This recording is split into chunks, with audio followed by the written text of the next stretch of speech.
Hola, bueno, buenas tardes a todos y a todas. Bienvenidos. Eh, Hoy vamos a tener un curso de posgrado de nuestra sociedad, la Sociedad Valenciana de Patología Digestiva.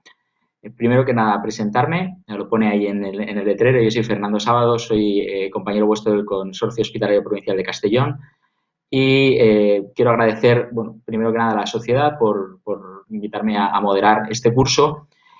Y yo creo que en parte es porque este año nuestro hospital era el que se encargaba de organizar el congreso de la sociedad. Desgraciadamente, por el COVID, bueno, pues no ha podido ser, pero como ha dicho nuestro presi, Rodrigo, pues si no es este será el año que viene y probablemente más y mejor porque vamos a tener todos muchas ganas de reunirnos para la ciencia y un poquito de ocio. Eh, Dicho esto, bueno, también daros las gracias a la gente que os unáis y que estéis viendo este curso, eh, porque la verdad es que creo que es un curso realmente interesante. Yo creo que en este caso la sociedad ha- o la Junta de la Sociedad ha sabido elegir muy bien los temas. Creo que tenemos un programa muy atractivo con ponencias que al menos yo creo que en estas fechas que estamos todos un poco cansados de webinars, de conexiones online, la verdad es que es leer el programa y yo creo que nos dediquemos más a una parte u otra de lo que es la gastroenterología o la endoscopia. La verdad es que es un programa que a mí se me hace interesante y que sí que creo que es un programa que todo el mundo se puede plantear ver porque surgen cosas y dudas que vamos a ver si hoy nos las pueden resolver nuestros ponentes. Igual que creo que los temas están muy bien elegidos, pienso también los ponentes eh, son de un alto nivel, es gente bueno, muy dedicada a lo que nos van a explicar y creo que es gente muy capacitada bueno, para darnos unas nociones sobre los temas que nos van a relatar y luego para poder resolvernos las dudas que nos puedan surgir a todos. En este caso, bueno, explicaros, la estructura, digamos, del curso va a ser primero hacer las ponencias y luego tenemos una segunda fase en la que vamos a pasar a resolver preguntas. Comentaros, pues, las 4 ponencias que tenemos hoy, luego os iré presentando de uno en uno a los ponentes, pero ahora globalmente, pues deciros que primero vamos a tener una primera charla de la doctora Claudia Aracho del Hospital Ebeviche, que va a hablar sobre trasplante fecal. Luego pasará el doctor Hugo Chima a hablarnos de técnicas endoscópicas en pólipos difíciles. Seguiremos con Belén Martínez desde el Hospital de Alicante, que va a hablarnos sobre la econdoscopia para drenaje de colecciones, bueno, de colecistitis. Y terminaremos con Carmen Vinaisa del Hospital de la Fe, que hablará sobre el fallo hepático agudo sobre un hígado crónico. Cuando acaben las charlas pasaremos al turno de preguntas y para ello quiero recordaros que tenemos un chat en el cual espero que participéis. Yo creo que tenemos que plantearnos que si en los cursos a veces da un poquito de vergüenza levantar la mano, bueno, pues esto ni nos vemos, con lo cual podéis lanzaros a preguntar. Yo creo que no hay preguntas de sobra, siempre se aprende algo de cualquier cosa que preguntemos y os invito a todos realmente a participar porque hace que esto sea luego más dinámico y haya merecido pues mucho más la pena. Eh, Antes que nada, bueno, pues voy a pasar ya a presentaros a la primera ponente, ella es Claudia Arachol, del Hospital de Beibiche y nos viene a hablar sobre el trasplante fecal, cuándo, cómo y dónde. Yo creo que, bueno, Claudia es, os diría, experta o al menos una persona muy dedicada al tema de la microbiota, de la flora intestinal, que dijéramos, y creo que es un tema realmente interesante porque no paramos de ver publicaciones, de oírlo en congresos, pero nos falta quizás el saber cómo utilizarlo día a día, ¿no? ¿Cuándo, cómo y dónde sería la cuestión? Espero que Claudia bueno, nos pueda resolver un poquito estas preguntas y sin más, pues paso a que nos dé ya su presentación. Muchas gracias. Hola, buenas tardes a todos. Primero de todo, agradecer a la organización el haberme invitado a dar esta charla. Yo os hablaré del trasplante de microbiota fecal. Empezaremos haciendo una introducción donde hablaremos de la microbiota y en concreto de la microbiota intestinal en la infección por Clostridium difficile. Como sabéis, la microbiota intestinal funciona con un gran nivel de complejidad y coevoluciona con el huésped mediante interacciones mutualistas. Aunque quedan muchos aspectos por aclarar, sabemos que en una microbiota intestinal sana implica que sea rica, diversa y con presencia de especies que se asocian a funciones fisiológicas para el ser humano, como sería el suministro de nutrientes y energía, el desarrollo del sistema inmunitario y la defensa del huésped. Aunque no sabemos con exactitud qué significa una microbiota intestinal normal, sí que sabemos que la composición microbiana de los pacientes sanos difiere de la de los pacientes con diferentes trastornos o enfermedades. Esta microbiota alterada se llama disbiosis. La disbiosis intestinal se ha visto implicada en muchas enfermedades, pero la infección por Clostridium difficile es el ejemplo más característico. Una microbiota intestinal sana nos confiere resistencia a la colonización por Clostridium difficile. En vuestra izquierda podéis ver representada una microbiota intestinal sana, que dispone de múltiples mecanismos de resistencia a la colonización, como son la reducción de acceso a los nichos, la competencia por los nutrientes y la producción de sustancias inhibidoras como las sales biliares secundarias o los ácidos grasos de cadena corta.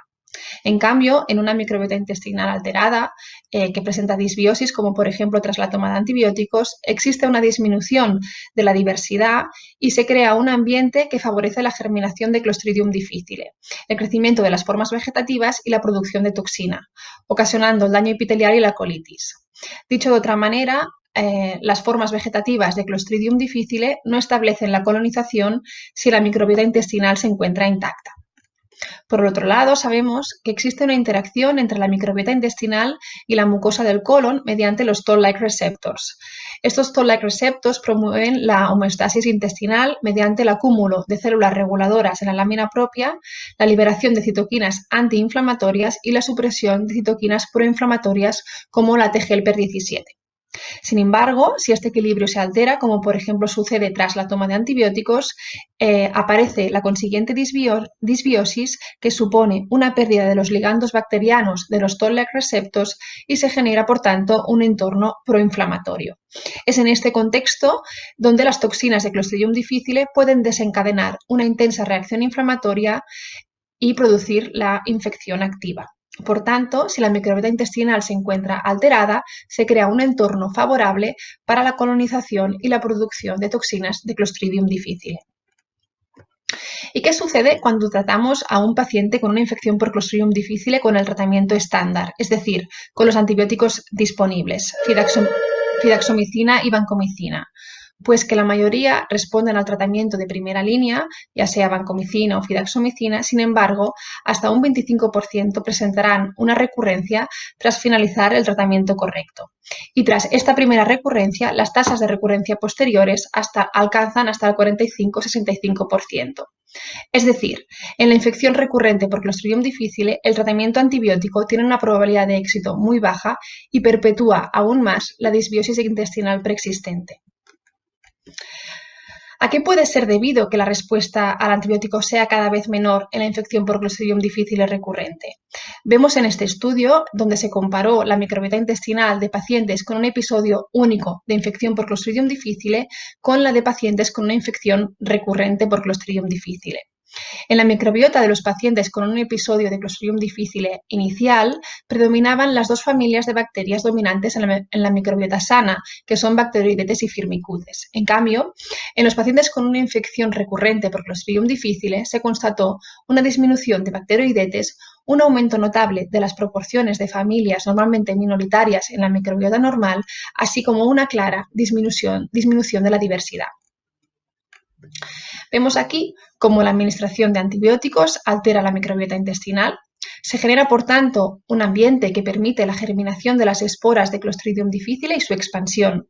Los antibióticos que actúan sobre Clostridium difficile pueden disminuir la carga del patógeno y la producción de toxina. No obstante, si la microbiota, después del tratamiento antibiótico correcto, no es capaz de recuperar esta resistencia a la colonización, el paciente puede presentar una recurrencia. Por tanto, parece razonable intentar restaurar esta microbiota intestinal dañada con el objetivo de recuperar esta resistencia a la colonización y romper así el círculo vicioso de la infección por Clostridium difficile recurrente que, como sabéis, puede alargarse durante meses o años. ¿Cómo definimos el trasplante de microbiota fecal? El trasplante de microbiota fecal consiste en la infusión de una solución fecal obtenida de un donante sano con el objetivo de tratar un trastorno o una enfermedad relacionada con la disbiosis intestinal. Actualmente disponemos de una gran evidencia científica que incluye ensayos clínicos aleatorios controlados que demuestran que el trasplante de microbiota fecal es un tratamiento altamente eficaz para la infección por Clostridium difficile recurrente con tasas de curación global de entre el 85 y el 90%. El primer ensayo clínico que se publicó fue en 2013 por el grupo holandés de Van Noot y, como podéis ver, los pacientes con una infección por Clostridium difficile recurrente que recibieron un trasplante vía sonda nasoduodenal presentaron tasas de curación superiores a los que recibieron vancomicina, el 93,8% respecto al 30,8% del grupo vancomicina. Además, vemos en el panel de la derecha que la diversidad de la microbiota intestinal de los receptores fue superior tras el trasplante de microbiota fecal y muy parecida a la de los donantes. Posteriormente, en 2015, el grupo italiano de Camarota demostró en este ensayo clínico que el trasplante de microbiota fecal vía colonoscopia precedido de 3 días de vancomicina es un tratamiento más eficaz que el tratamiento con vancomicina para la infección por Clostridium difficile recurrente, como veis, con diferencias también estadísticamente significativas. Muy recientemente se ha publicado este ensayo clínico de 64 pacientes con una infección por Clostridium difficile recurrente y que también ha demostrado que el trasplante presenta tasas de curación superiores que la fidaxomicina. En base a estos ensayos clínicos y a otras publicaciones posteriores, no hay duda de que el trasplante de microbiota fecal es el tratamiento de elección para la infección por Clostridium difficile recurrente y las principales guías de práctica clínica y sociedades médicas así lo recomiendan. ¿Cuándo está indicado realizar un trasplante de microbiota fecal? Bien, en 2011 se creó un grupo de trabajo formado por médicos de Estados Unidos, Canadá y Australia que hicieron estas recomendaciones. El trasplante de microbiota fecal está indicado en la infección por Clostridium difficile recurrente, que significa 2 o más recidivas de la infección tras un tratamiento antibiótico correcto. Esta es la principal indicación y la que tiene más evidencia científica. Las otras que ahora os mencionaré tienen una evidencia científica menos robusta y, por tanto, se deben de utilizar con cautela. Sería indicado también el uso del trasplante de microbiota fecal en la infección por Clostridium difficile recurrente con una sola recidiva, pero que ésta implique hospitalización y asocie morbilidad significativa. También estaría indicado en la infección por Clostridium difficile moderada, que no responde al tratamiento estándar durante al menos 7 días, y en la infección por Clostridium difficile grave, sin respuesta al tratamiento antibiótico estándar durante 48 horas. Pero, como os decía, la evidencia científica en nuestras últimas indicaciones es menos robusta y, por lo tanto, se debe de tomar con cautela esta indicación. La Sociedad Americana de Enfermedades Infecciosas ha publicado recientemente una guía de práctica clínica donde posiciona el trasplante de microbiota fecal también a partir de la segunda recidiva de la infección por Clostridium difficile. ¿Y qué sucede en la infección por Clostridium difficile grave? Como todos sabéis, significa un reto para los facultativos, ya que implica una gran morbimortalidad. Lo que pasa es que la evidencia científica del trasplante en esta indicación es menos robusta, como os decía. Sin embargo, en 2018 se publicó este ensayo clínico donde se incluyeron 56 pacientes con una infección por Clostridium difficile grave refractaria a antibióticos. Los pacientes recibían una tanda de vancomicina y posteriormente se le aleatorizaban a recibir un trasplante de microbiota fecal único seguido de 14 días de vancomicina, o bien se aleatorizaban a recibir como mínimo 2 trasplantes de microbiota fecal cada 3 días hasta la desaparición de las pseudomembranas. Los resultados del estudio fueron que el trasplante de microbiota fecal múltiple, es decir, cada 3 días hasta la resolución de las pseudomembranas, fue más efectivo que el trasplante único para tratar la infección por Clostridium difficile grave refractaria y con un perfil de seguridad bueno, ya que no se detectó ningún acontecimiento adverso grave. Por tanto, este estudio merece de otros estudios posteriores para confirmar su validez, pero nos indica que quizás en la infección por Clostridium difficile grave debemos adoptar una actitud más intensa que la infección por Clostridium difficile recurrente.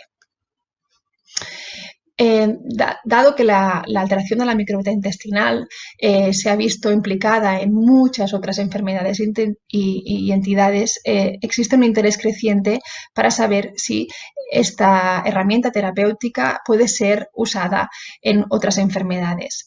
Estas enfermedades son principalmente la enfermedad inflamatoria intestinal, la descolonización de gérmenes multiresistentes, la encefalopatía hepática, el síndrome de intestino irritable, el cáncer, la obesidad y el síndrome metabólico y los trastornos neurológicos.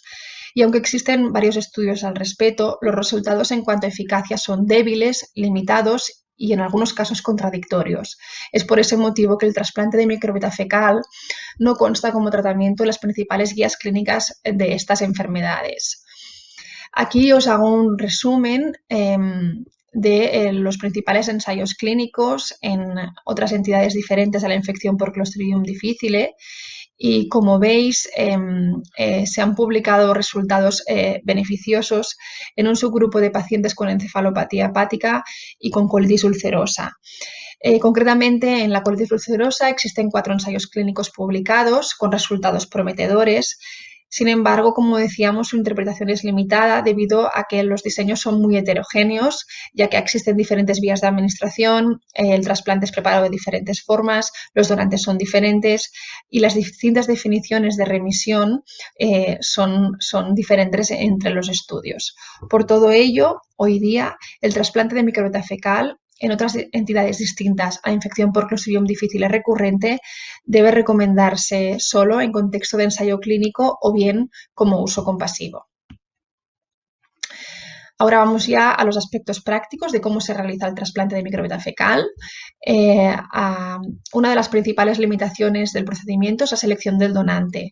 En este sentido, y para evitar efectos secundarios en el receptor, la selección del donante debe ser rigurosa con el objetivo de garantizar la seguridad del procedimiento. A todos los potenciales donantes se les realiza una entrevista personal, una analítica de sangre y de heces. Desde la Sociedad Catalana de Digestología, a principios de este año se ha publicado un documento de posicionamiento que incluye todas las medidas a tomar durante la selección del donante de microbiota fecal. Está colgado en la web de la sociedad y podéis acceder a él de forma gratuita. Sin embargo, dada la situación actual de pandemia, las recomendaciones para la selección del donante se han actualizado y en las próximas semanas se va a publicar en la revista Gastroenterología y Hepatología todas las medidas adicionales que se deben adoptar para evitar la transmisión del SARS-CoV-2 durante el trasplante de microbiota fecal. Los criterios de exclusión del trasplante de los donantes de microbiota fecal son muchísimos, la lista es muy extensa, pero aquí os resumo los más importantes. Un donante debe ser descartado si presenta antecedentes personales o familiares de enfermedades gastrointestinales. Si presenta enfermedades relacionadas con la disbiosis, ya sea diabetes mellitus, obesidad, etc. Si toma medicación que pueda alterar la microbiota intestinal, si tiene conductas sexuales de riesgo o si consume drogas. En nuestro centro, el Hospital Universitario de Bellvitge, se han realizado múltiples trasplantes y, como os decía, la principal limitación es la selección del donante, ya que de los que pasan la entrevista personal inicial, más de la mitad posteriormente son descartados por hallazgos de gérmenes o alteraciones en la analítica.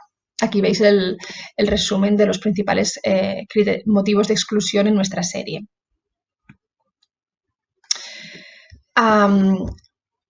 Una vez tenemos el donante válido, tenemos el donante óptimo, se procede a la manipulación de la muestra.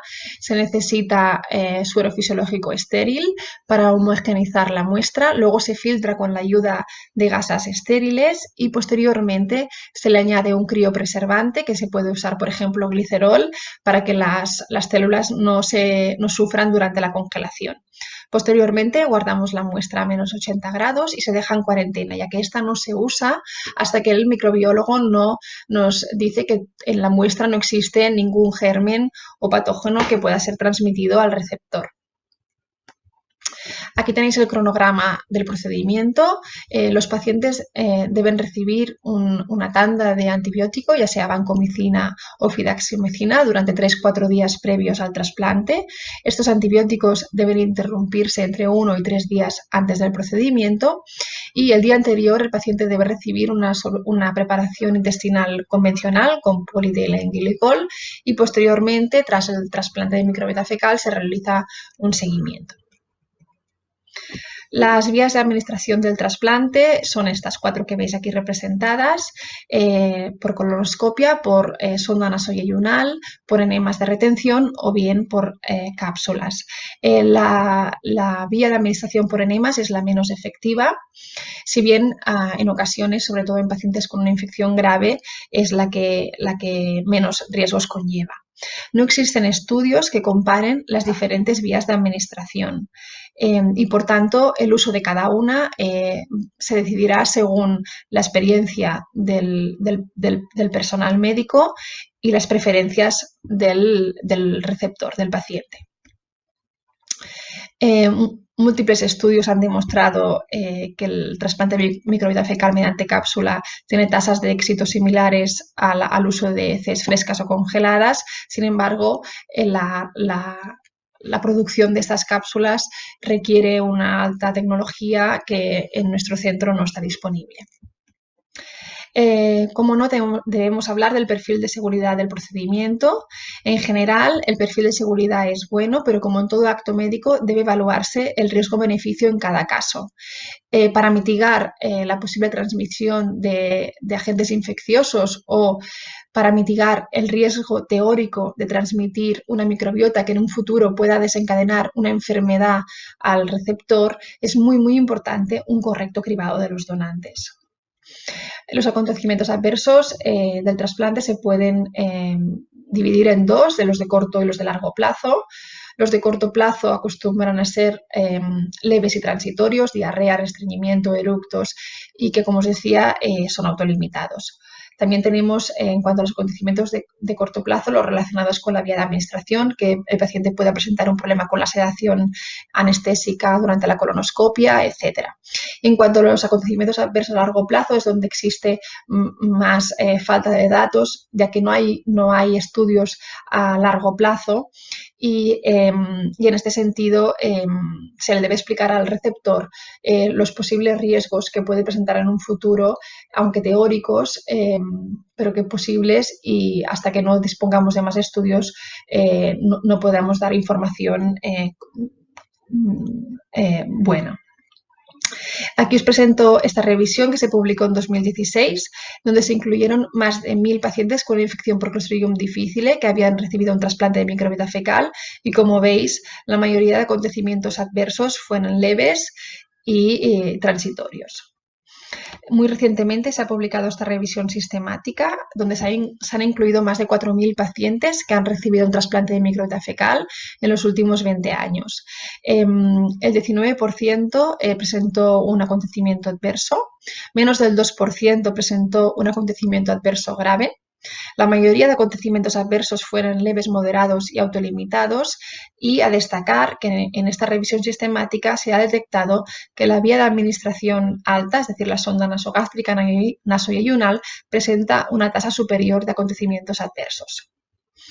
Cabe mencionar que desde la AGA se ha iniciado un registro nacional donde se quieren incluir 4000 pacientes que reciban un trasplante de microbiota fecal y que se les realizará un seguimiento prospectivo que nos dará mucha información en cuanto a eficacia y también en cuanto a los efectos secundarios a corto y largo plazo, ya que el seguimiento será de 10 años. Ya para acabar, deciros que es muy importante disponer de bancos de heces que estén constituidos por múltiples facultativos, que nos faciliten muestras fecales de calidad y con garantías, que puedan cubrir las necesidades asistenciales del territorio, que se puedan disponer de forma inmediata, por ejemplo, para una infección por Clostridium difficile grave, y que permitan realizar todos los pasos de seguridad, así como también para potenciar la investigación en este campo. Y para acabar, concluir que el trasplante de microbiota fecal es un tratamiento eficaz y seguro para tratar la infección por Clostridium difficile recurrente, que es muy importante una estandarización y unos protocolos de actuación revisados para que todo el mundo realice el procedimiento de forma adecuada y así mitigar los posibles efectos secundarios, que están en marcha múltiples ensayos clínicos para investigar la aplicabilidad del trasplante en otras entidades diferentes a la infección por Clostridium difficile y que es muy importante investigar los mecanismos exactos responsables de la respuesta al trasplante para así desarrollar terapias personalizadas basadas en la microbiota y en un futuro seguramente el desarrollo de consorcios de bacterias que no requieran el uso de heces de donantes. Bien, muchas gracias por vuestra atención. Bueno, muchas gracias a ti, Claudia. La verdad es que, como os decía antes, pienso que son temas realmente interesantes, ¿no? Y aunque no nos dediquemos a este tipo de pacientes o pensemos que no es una técnica que vayamos a implementar, la verdad es que uno se queda muy sorprendido y yo creo que es como si lo vieras en un documental en la televisión que no podrías cambiar de canal porque son cosas que realmente, bueno, son muy atractivas de ver, muy visuales y muy de moda. Recordaros que tenéis el chat para mandar preguntas, ya se están mandando, las iremos apuntando para luego pasárselas a los ponentes. Y bueno, pues ahora voy a pasar a presentar la segunda charla del curso. En este caso le toca hablar al doctor Hugo Chima del Hospital Germán Trias y Pujol de Badalona y también del Centro Médico Tecno de Barcelona. Si tuviera que definir a Hugo, al doctor Uchima, pues diría que si pudiera me lo llevaría a mi unidad de endoscopia. Ya no tanto para hacerle trabajar, sino tenerlo al lado para cuando tengo un pólipo difícil, cuando tengo una duda, preguntarle, porque cuando yo he tenido ocasión de hablar varias veces con él y cuando le preguntas una duda acerca de una polipectomía, siempre tiene un ingenio para decirte, pues esto yo creo que se debería haber probado de esta forma, de esta otra, ¿no? Es una persona con una capacidad de endoscópica muy elevada, con diferentes técnicas, y eso es lo que le hemos pedido que venga a hablar hoy. Nos va a venir a hablar de las nuevas técnicas en endoscopia para la resección de pólipos difíciles, a ver qué podemos aprender un poco todos de él. Pues nada, sin más, doy paso a Hugo para que comience su charla. Bien, buenas tardes a todos. Fernando, muchas gracias por la presentación y tus amables palabras. Y agradecer a toda la Sociedad Valenciana de Patología Digestiva por permitirme compartir con ustedes este curso. Vamos a hablar básicamente de estas tres técnicas: la resección o mucosectomía underwater, la resección de espesor completo o transmural o full thickness y la disección submucosa. Sin antes olvidar que los conocimientos básicos para realizar técnicas de resección endoscópica avanzada son el diagnóstico óptico, tener conocimientos de electrocirugía y tenemos que conocer los parámetros de la unidad de electroquirurgia que tenemos en nuestro servicio de endoscopia. Pues vamos a entrar al tema en sí, que es un pólipo difícil.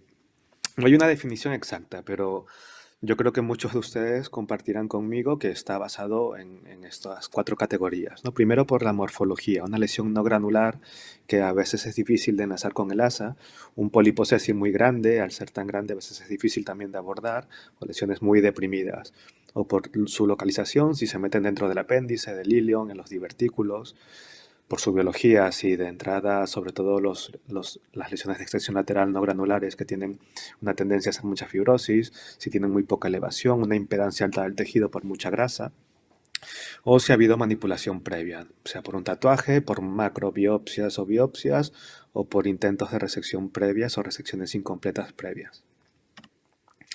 Entonces, ¿cómo podemos resecar endoscópicamente estos pólipos? Primero hay que tener un material adecuado, aparte de la capacitación. Hay que seleccionar un endoscopio apropiado, que tenga muy buena imagen, que sea maniobrable. Si estamos en recto sigma, a veces un gastroscopio va bien. Si es en colon proximal, a veces el colono pediátrico o un colono corto o un colono terapéutico nos puede ir mejor.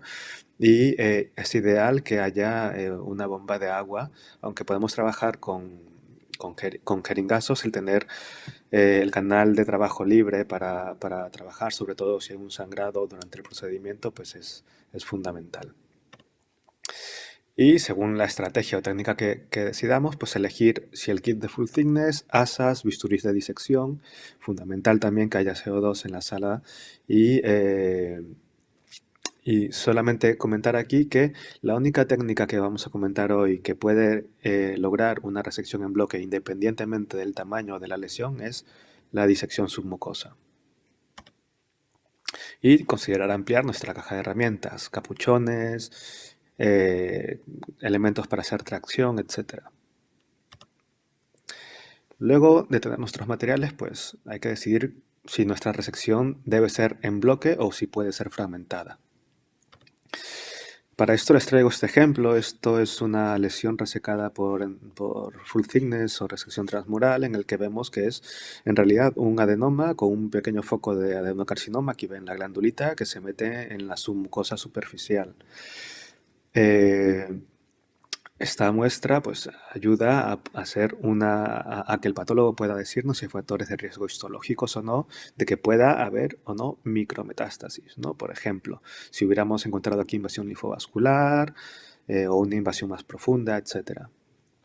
Pero si una lesión de riesgo que amerita un buen análisis histológico la hubiéramos fragmentado, puede ser que se nos hubiera escapado algún signo de riesgo y que esto pueda condicionar un pronóstico diferente en el paciente. Por lo tanto, una lesión confinada al epitelio, como una lesión aserrada sin displasia o un adenoma con displasia de bajo grado, pues serían las mejores lesiones tributarias a fragmentarlas sin remordimientos, digamos. También hay que tener en cuenta que no es lo mismo que sean 3 fragmentos o 2, o sobre todo si es un 90% en un fragmento y un pequeño bordecito lateral, que esto pues tampoco tiene mayor importancia a veces. Entonces, en función de cómo hay que sacar la lesión, decidimos la técnica que vamos a usar. Aquí no quiero marearlos con los vídeos, pero sí quiero comentarles que se fijen en que los tamaños de las lesiones son diferentes. Este es un full thickness, esto es una mucosectomía underwater y aquí es una mucosectomía clásica. Estas tres técnicas están condicionadas por el tamaño del asa. El asa que utilizamos para enlazar la lesión o que viene, por ejemplo, aquí precargada, aunque no se ve bien, en el capuchón del full thickness. En cambio, la disección submucosa, que es este vídeo de aquí abajo, en el que trabajamos con unos bisturís, nos permite sacar lesiones más grandes en bloque, porque como ya dije, el tamaño no condiciona la resección en bloque cuando usamos la técnica de disección submucosa. Vamos a pararnos ahora para hablar un poquito de la mucosectomía underwater, que de hecho es la que creo que es más útil para el día a día por la simplicidad de la técnica. Fue descrita en el 2012 ya por Wim Moeller, que a raíz de las ecoendoscopias veía cómo la mucosa y la submucosa flotaban o se invaginaban en el medio acuático. Y esta línea roja vendría a ser la muscular propia que mantenía una forma circular alrededor, o mejor dicho, conservaba su forma redondeada alrededor sin invaginarse hacia el intraluminal. Esta técnica, como ven en el vídeo de aquí, consiste básicamente en tener ya la cavidad rellena de agua, que puede ser agua o suero fisiológico también. Para esto es recomendable aspirar todo el aire, desconectar la insuflación si por ahí se nos escapa el dedo y rellenar la cavidad para que la lesión entre en el medio acuático libre de gravedad, se invagine o flote y sea fácil de enlazar con el asa de polipectomía. En este estudio aleatorizado liderado por Joaquín Rodríguez, compañero del 12 de octubre, en el que hemos participado muchos endoscopistas a nivel nacional, hemos visto que comparando la resección underwater con la clásica para lesiones no pediculadas mayores a 2 centímetros, el éxito técnico y las complicaciones son muy similares, aunque el underwater es más rápido. Sin embargo, para lesiones no granulares planas o deprimidas, aquí he hecho este pequeño gráfico porque hay ocasiones en las cuales el mismo peristaltismo ayuda a que una lesión deprimida, como vamos a ver aquí en el vídeo, protruya, porque el músculo cuando se contrae no se mete, sino que simplemente se disminuye el área y la lesión, pues como que tiende a invaginarse, como verán aquí.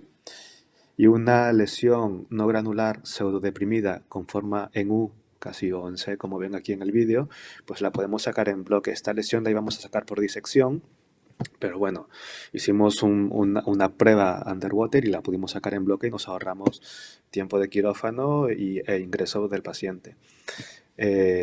Además, como ven, es una técnica reversible. Si no hubiéramos podido sacarlo por underwater, pues simplemente hubiéramos aspirado el líquido y hubiéramos continuado con la técnica de disección submucosa. Está aquí, pongo estos 3 vídeos de ejemplos de una serie que aún no hemos publicado en el que nos dedicábamos a sacar, o mejor dicho, registrábamos las lesiones desafiantes o pólipos difíciles que sacábamos por esta técnica. Lesiones cicatriciales o con non-lifting, lesiones sobre la válvula que se metían al ilion o lesiones con afectación intrapendicular, etc. Esto, sorprendentemente, teníamos un éxito técnico muy alto, aunque había alguna recidiva, sobre todo en un caso de una invasión apendicular profunda que tuvo que pasar a cirugía. Ahora pasaré a hablar rápidamente de la resección transmural o full thickness o resección del espesor completo de la pared. Hay 2 formas de hacer una resección transmural en general en el tubo digestivo. Básicamente abriendo y cerrando o cerrando y luego cortar. La ventaja del kit FTRD, que es de Ovesco, es que primero cerramos con el clip y luego cortamos. Estos son los materiales. Primero marcamos la lesión y luego, como ven en este gráfico, afrontamos la lesión con una pinza, la introducimos dentro del capuchón que viene en el kit. Aquí hay un asa precargada que nos servirá para cortar la lesión luego de liberar el clip. Como ven, aquí hemos invaginado la pared, cerramos y luego cortamos, con lo cual la seguridad del procedimiento es que haces una resección de todo el espesor sin provocar una perforación porque ya la has cerrado antes del corte. Por ejemplo, este es un caso de una lesión que era un pólipo difícil porque llevaba, de hecho, creo que era 2 años de tratamiento y siempre salía, y sorprendentemente con displasia de bajo grado, como ven aquí. Traccionamos la lesión dentro del capuchón. Aquí el problema de esta técnica es que no controlas visualmente el plano de resección al momento del corte, porque el asa está precargada en el borde distal del capuchón. Lo único que vemos es este aro blanco, este anillo blanco que se liberará hacia adelante con una rueda que tenemos para liberar el clip Ovesco. Conforme la rueda, el anillo blanco va liberándose hacia adelante, se está liberando por fuera el clip. Entonces, una vez que vemos que el clip se ha liberado, ya realizamos el corte básicamente a ciegas, ¿no? Y luego pues revisamos la escara, vemos aquí la grasa extracolónica, la muscular propia, mucosa con submucosa, un poquito de tinta china que había aquí y el clip que está haciendo pues, de sutura, digamos. La experiencia clínica, tanto a nivel nacional como internacional, se ha visto que el éxito técnico pues, supera el 80%. Las tasas de R0, es decir, una resección con márgenes libres histológicos, pues también es aceptablemente alta y tiene un perfil de seguridad aceptable. Las indicaciones, yo resaltaría sobre todo cuando hay sospecha de malignidad, porque como hemos visto, pues tienes una muestra histológica muy buena. El tamaño de la lesión es el principal factor limitante. El capuchón y el asa precargada pues te limitan que puedas meter lesiones muy grandes, aunque puedes sacar lesiones de 4 centímetros o incluso a veces más. De entrada se recomienda sacar lesiones de 2 centímetros o menos, aunque esto es debatible. Las claves para el éxito técnico las podríamos resumir en, primero, el tamaño apropiado de la lesión. Si es muy grande, puede ser que no la puedas resecar por completo. Que luego hagas una prueba de tracción. Si el tejido entra bien dentro del capuchón, pues es casi seguro que lo podrás resecar de forma exitosa. Y que esta es una técnica que requiere un trabajo en equipo coordinado. Traccionar la lesión, liberar el Ovesco y hacer el corte. Todo esto con un buen equipo. Además, también se comercializa un capuchón de prueba, o se puede guardar el mismo capuchón que has usado en alguna prueba, para hacer una simulación del full thickness, y esto es de mucha ayuda. Y para que esto tenga un éxito clínico, la indicación tiene que ser apropiada y seleccionar adecuadamente los pacientes, y como muchos serán pólipos con sospecha de malignidad, pues valorar en un equipo multidisciplinar. En este ejemplo Por ejemplo, estábamos en una tarde de colonoscopias y un pólipo que se había resecado, que venía para un control. Vimos que tenía aquí había hecho una recurrencia y metimos el capuchón de prueba, como ven allí, y usualmente la pared del recto es más difícil de traccionar porque tiene una muscular más rígida, pero ven aquí que entra muy bien, con lo cual estábamos seguros de que la resección transmural iba a ser exitosa y así fue, ¿no? Y luego se programó una mañana para sacarlo. Y para acabar hablaremos de la disección submucosa endoscópica, una técnica yo creo que quizás más conocida y también es más difícil, requiere una curva de aprendizaje mayor, hay más demanda de tiempo y de técnica. Básicamente consiste en introducirnos en el espacio submucoso, que es un espacio virtual que crearemos con una solución con una inyección submucosa.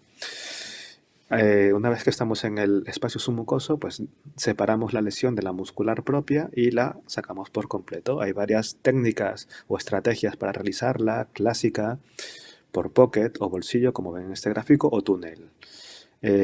Lo que sí se ha demostrado en ya estudios aleatorizados es que cuando usamos métodos de tracción, es decir, levantamos la lesión para que haya tracción como en esa última imagen, pues se ahorra tiempo y se reducen las complicaciones. Aquí en este vídeo quiero mostrarles una lesión, por ejemplo, que era una lesión recurrente, que incluso había recibido un tratamiento quirúrgico para el pólipo y que luego hizo retratamientos endoscópicos, más argón, estaba en el margen anal y había mucha fibrosis. Aquí era muy difícil ver el plano de resección, pero con un poquito de paciencia y con cuidado pues se pueden resecar estas lesiones también, que son pólipos muy complejos y en bloque, porque bueno, esta lesión había sospecha de que pudiera tener algo más por la recurrencia que tenía, y la técnica de disección submucosa nos permitió hacerlo. Aquí en la derecha es más para mostrarles la tracción. Es una lesión en colon proximal, en transverso, que era difícil de maniobrar, y utilizamos un sistema de doble balón para anclarnos y tener estabilidad. Y luego, con un pequeño corte en ese sistema de balón, introducimos un gastroscopio, que es un endoscopio pues, que tiene mucha flexibilidad, para ayudarnos a hacer la disección. Y lo que sí quiero adelantar un poquito es que luego hicimos este sistema de tracción, ¿no? Que ya es conocido por muchos de ustedes que se dedican a realizar estas técnicas, en la que un sistema de bandas, como las bandas de ortodoncia, cogida con un clip hacia la lesión y con otro clip hacia la pared contralateral, pues nos ayuda a abrir por tracción el espacio submucoso y trabajar con mayor seguridad, ¿no? Para ir cortando las fibras sin acercarnos a la muscular propia. Luego, algo que lleva ya varios años trabajándose y que esperamos que pueda llegar a la práctica clínica, pues sería ya la robótica, en la que básicamente puede ser que cambie todo, que sea no un colonoscopio ni un endoscopio, sino un robot completo, un tubo diferente, pero un tubo que tenga pues, el material para hacer la resección, o que pueda ser un robot que pueda asistirnos como un canal auxiliar al mismo endoscopio. Esto es un ejemplo en el que pueden ver uno de estos sistemas, en el que ya esto es muy diferente a la práctica habitual a la que estamos acostumbrados a trabajar, ¿no? Esto es un abordaje más de triangulación y tal. Esto pues tiene el problema de que necesita materiales de mayor grosor, por ejemplo, estos son cada uno de 5 milímetros, y aunque se puede trabajar más o menos bien en recto, para trabajar a nivel más proximal aún tiene que mejorar la tecnología. Entonces, para acabar, sí, a comentarios finales. Hay que realizar siempre un buen diagnóstico óptico endoscópico. No ha sido el motivo de la charla, pero esto es lo más importante. La seguridad del paciente es nuestra prioridad, no hay que olvidarlo. Conseguir buenos resultados técnicos y clínicos es nuestro objetivo. Para ello hay que seleccionar el tratamiento endoscópico más apropiado. Hay que realizar una resección en bloque si hay riesgo de invasión submucosa. Hay que elegir el tratamiento más simple y seguro con intención curativa. La resección underwater es muy útil en situaciones en las que la inyección altera el campo operatorio, ya que la inyección a veces puede deformarlo todo, como por ejemplo en lesiones con signo de no elevación, lesiones apendiculares, de válvula, encima estrecho, etc. La resección transmural para lesiones menores a 20 o 25 milímetros es muy útil, especialmente si hay sospecha clínica de que puede ser un pólipo maligno. Y la disección submucosa permite la resección en bloque independientemente del tamaño de la lesión. Perspectivas a futuro, pues bueno, hay que seguir cómo termina desarrollándose la cirugía endoscópica robótica, posibles indicaciones expandidas para el manejo de pólipos malignos, modelos predictivos del éxito técnico y clínico en pólipos de alto riesgo o complejos.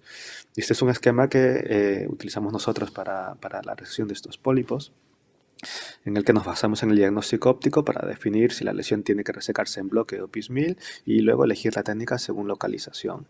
Quizás en un futuro cercano esperemos que no solamente sea el diagnóstico óptico, sino que nos podamos apoyar en la inteligencia artificial, en una imagenología mejorada y en biomarcadores para saber si la lesión está localizada a la pared intestinal o si hay riesgo de enfermedad a distancia. Y si la lesión está localizada en la pared intestinal, pues pasar a alguna técnica endoluminal.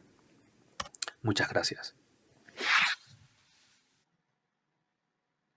Bueno, gracias a ti, Hugo, siempre se aprende y viendo cosas que a veces parecen, pues lo que tú dices, ¿no? Muy de futuro y verdaderamente es sorprendente el plantearte hacer determinadas resecciones de pólipos, ¿no? Con estos instrumentos que nos has presentado. Bueno, recordaros que tenemos el chat para las preguntas, ahora que tenéis la presentación reciente, por si queréis escribir algo para los ponentes, para que luego les podamos ir preguntando, ¿no? Y ahora pasaremos a hablar la tercera presentación del curso. En este caso le toca a la doctora Belén Martínez del Hospital Universitario de Alicante. Si tuviera que definir algo de Belén, bueno, pues Belén ella mismo se presenta en Twitter como una enamorada de la econdoscopia.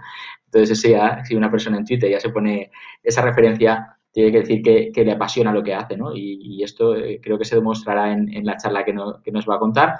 Y hablando de econdoscopia, una técnica que en principio era limitada a muy poquitos centros, una técnica que nació con un espíritu más diagnóstico que terapéutico y que, bueno, que según lo que nos va a contar, yo creo que cualquier día lo que sobrarán será tantos cirujanos en el hospital y a lo mejor nos dedican más caso a los gastroenterólogos y endoscopistas, ¿no? Poniendo más personal en nuestros servicios porque cada vez se realizan más técnicas. Ella nos va a hablar del drenaje de la vesícula biliar guiado por econdoscopia en la colecistitis aguda. Y nada, paso a la doctora Martínez a que nos cuente. Hola, buenas tardes. Bueno, un momentito.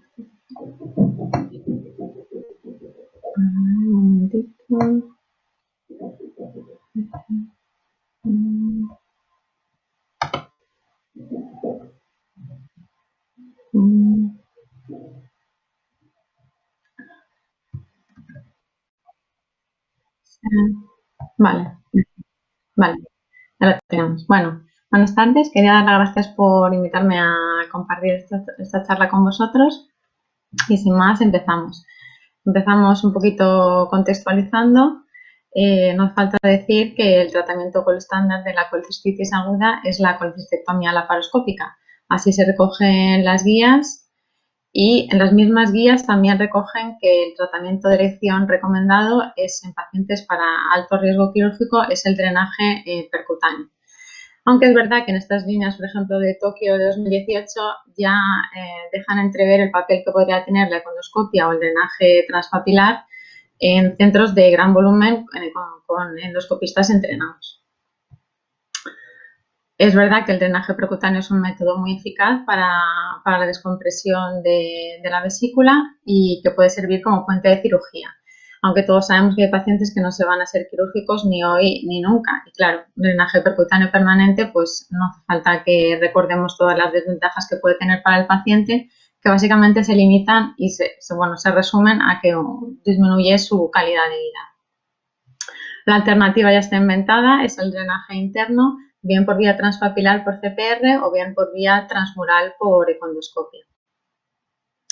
Por CPR tenemos dos opciones, o bien le dejamos un drenaje nasobiliar, que claro, esto no es una medida a largo plazo, el paciente va a estar muy incómodo, pero tenemos otra opción que es colocar un drenaje transfístico. Lo que pasa es que con este método pues no podemos realizar lavados, va a ser más fácil que se obstruya. Sin mencionar que cualquiera de estas dos técnicas pues, tiene una alta complejidad del hecho de canular el cístico en un paciente con colecistitis aguda, con lo cual pues no siempre son posibles. La otra opción, que es la econdoscopia, no es que sea una técnica nueva. En 2007 ya existen casos de drenaje de vesícula biliar. Aquí vemos con un pigtail únicamente, pero es verdad que es a partir de 2013 cuando nace la Axios, y en 2015 cuando ya se empiezan a realizar los primeros casos en vesícula biliar, cuando realmente la técnica despega. ¿Y cómo lo hacemos? Pues es bastante sencillo, es un vídeo que no está editado, ¿vale? Y aquí lo podéis ver. Tenemos una vesícula con una pared engrosada. Aquí vemos el catéter de la Axios entrando, cortando ponia.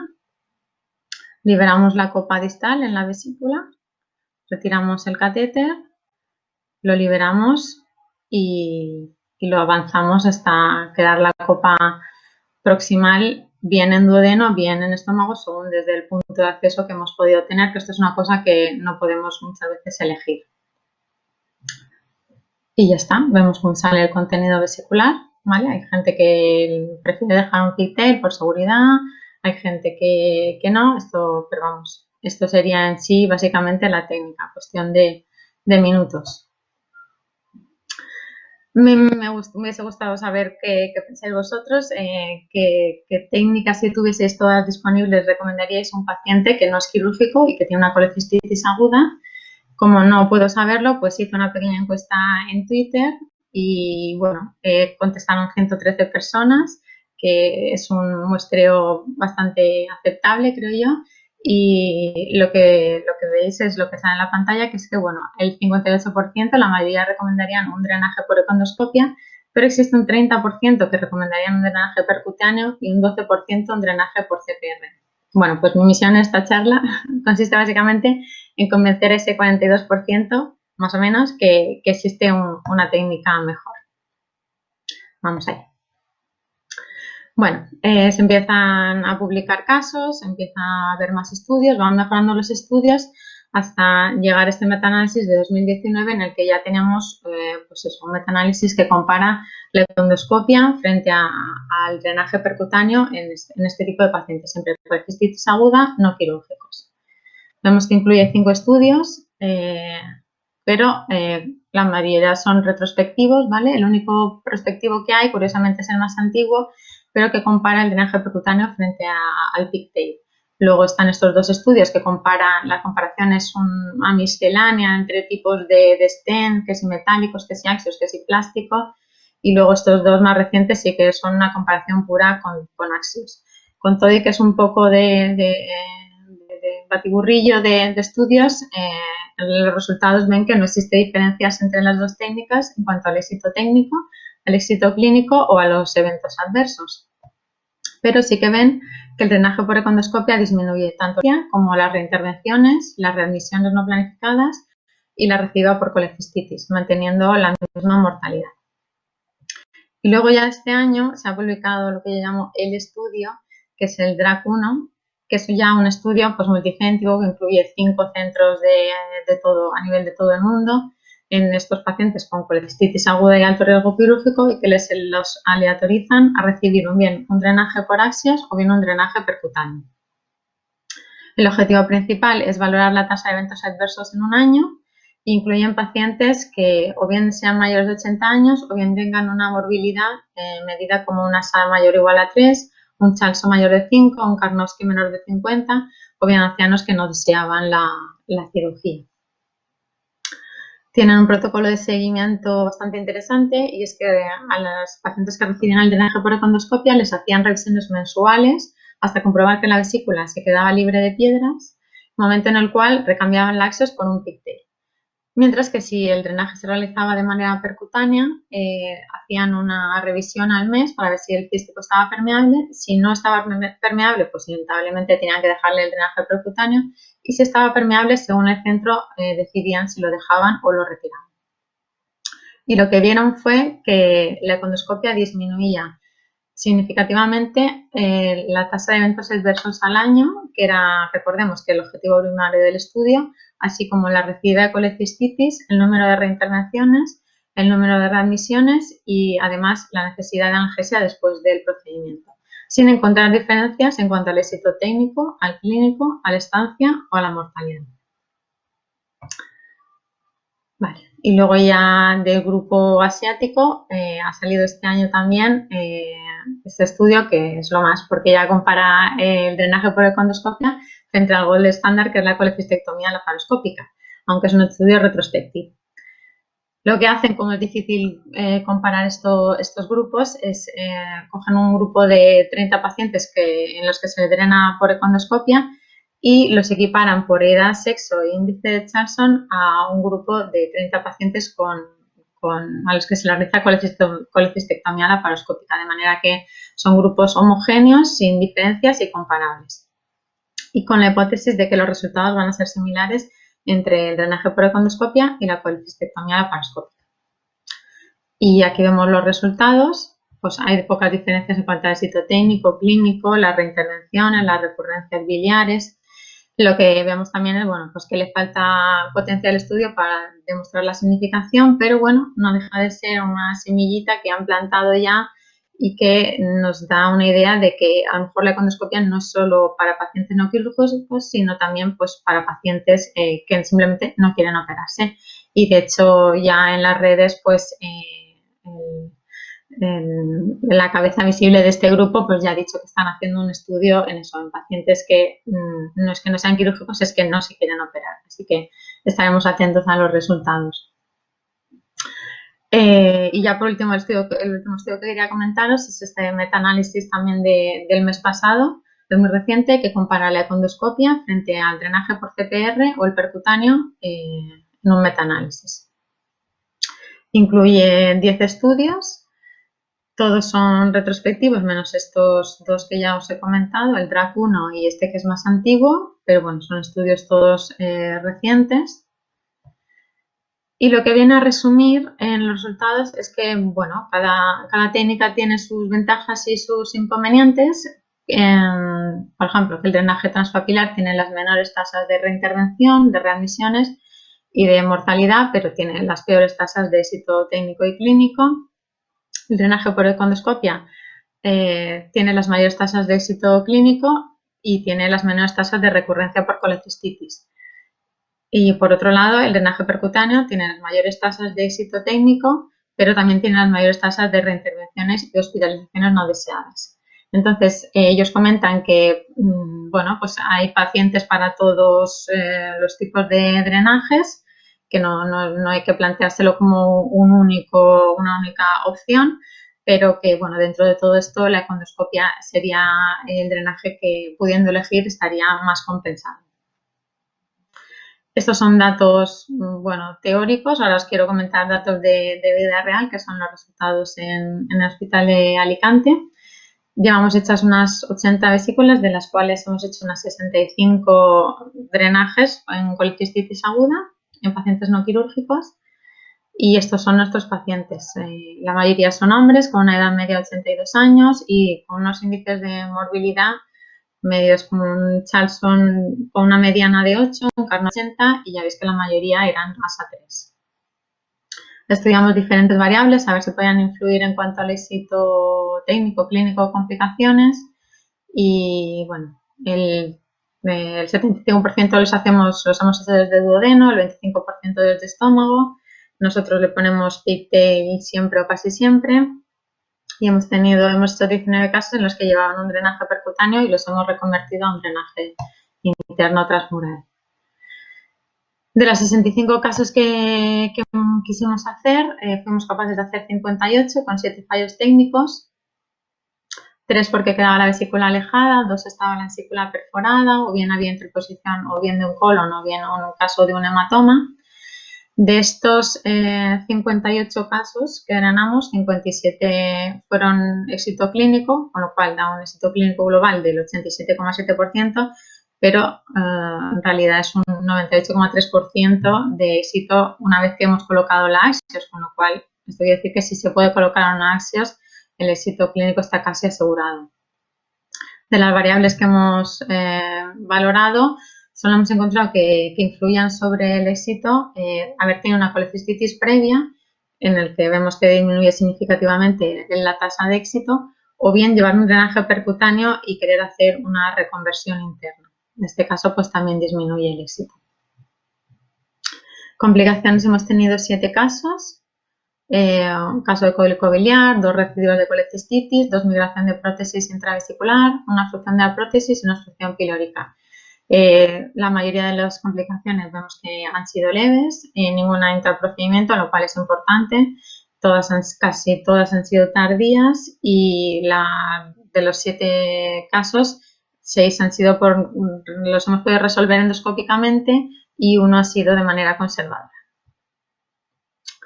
Tenemos una mediana de seguimiento de 217 días. La AXIOS la hemos retirado en 3 pacientes de manera programada y 2 por complicaciones. Y hemos tenido 2 recidivas de colecistitis y ninguna ha sido en estos casos de pacientes que le hemos retirado la AXIOS. Sobre las complicaciones, lo único que hemos visto que influía era desde dónde colocábamos la AXIOS. Vemos que si la colocamos desde estómago, la tasa de complicaciones pues, es bastante superior a si la colocamos desde duodeno. Así que, nada, decir que el drenaje por endoscopia de la vesícula biliar es una técnica segura con una alta tasa de éxito clínico, baja tasa de reintervenciones y de complicaciones.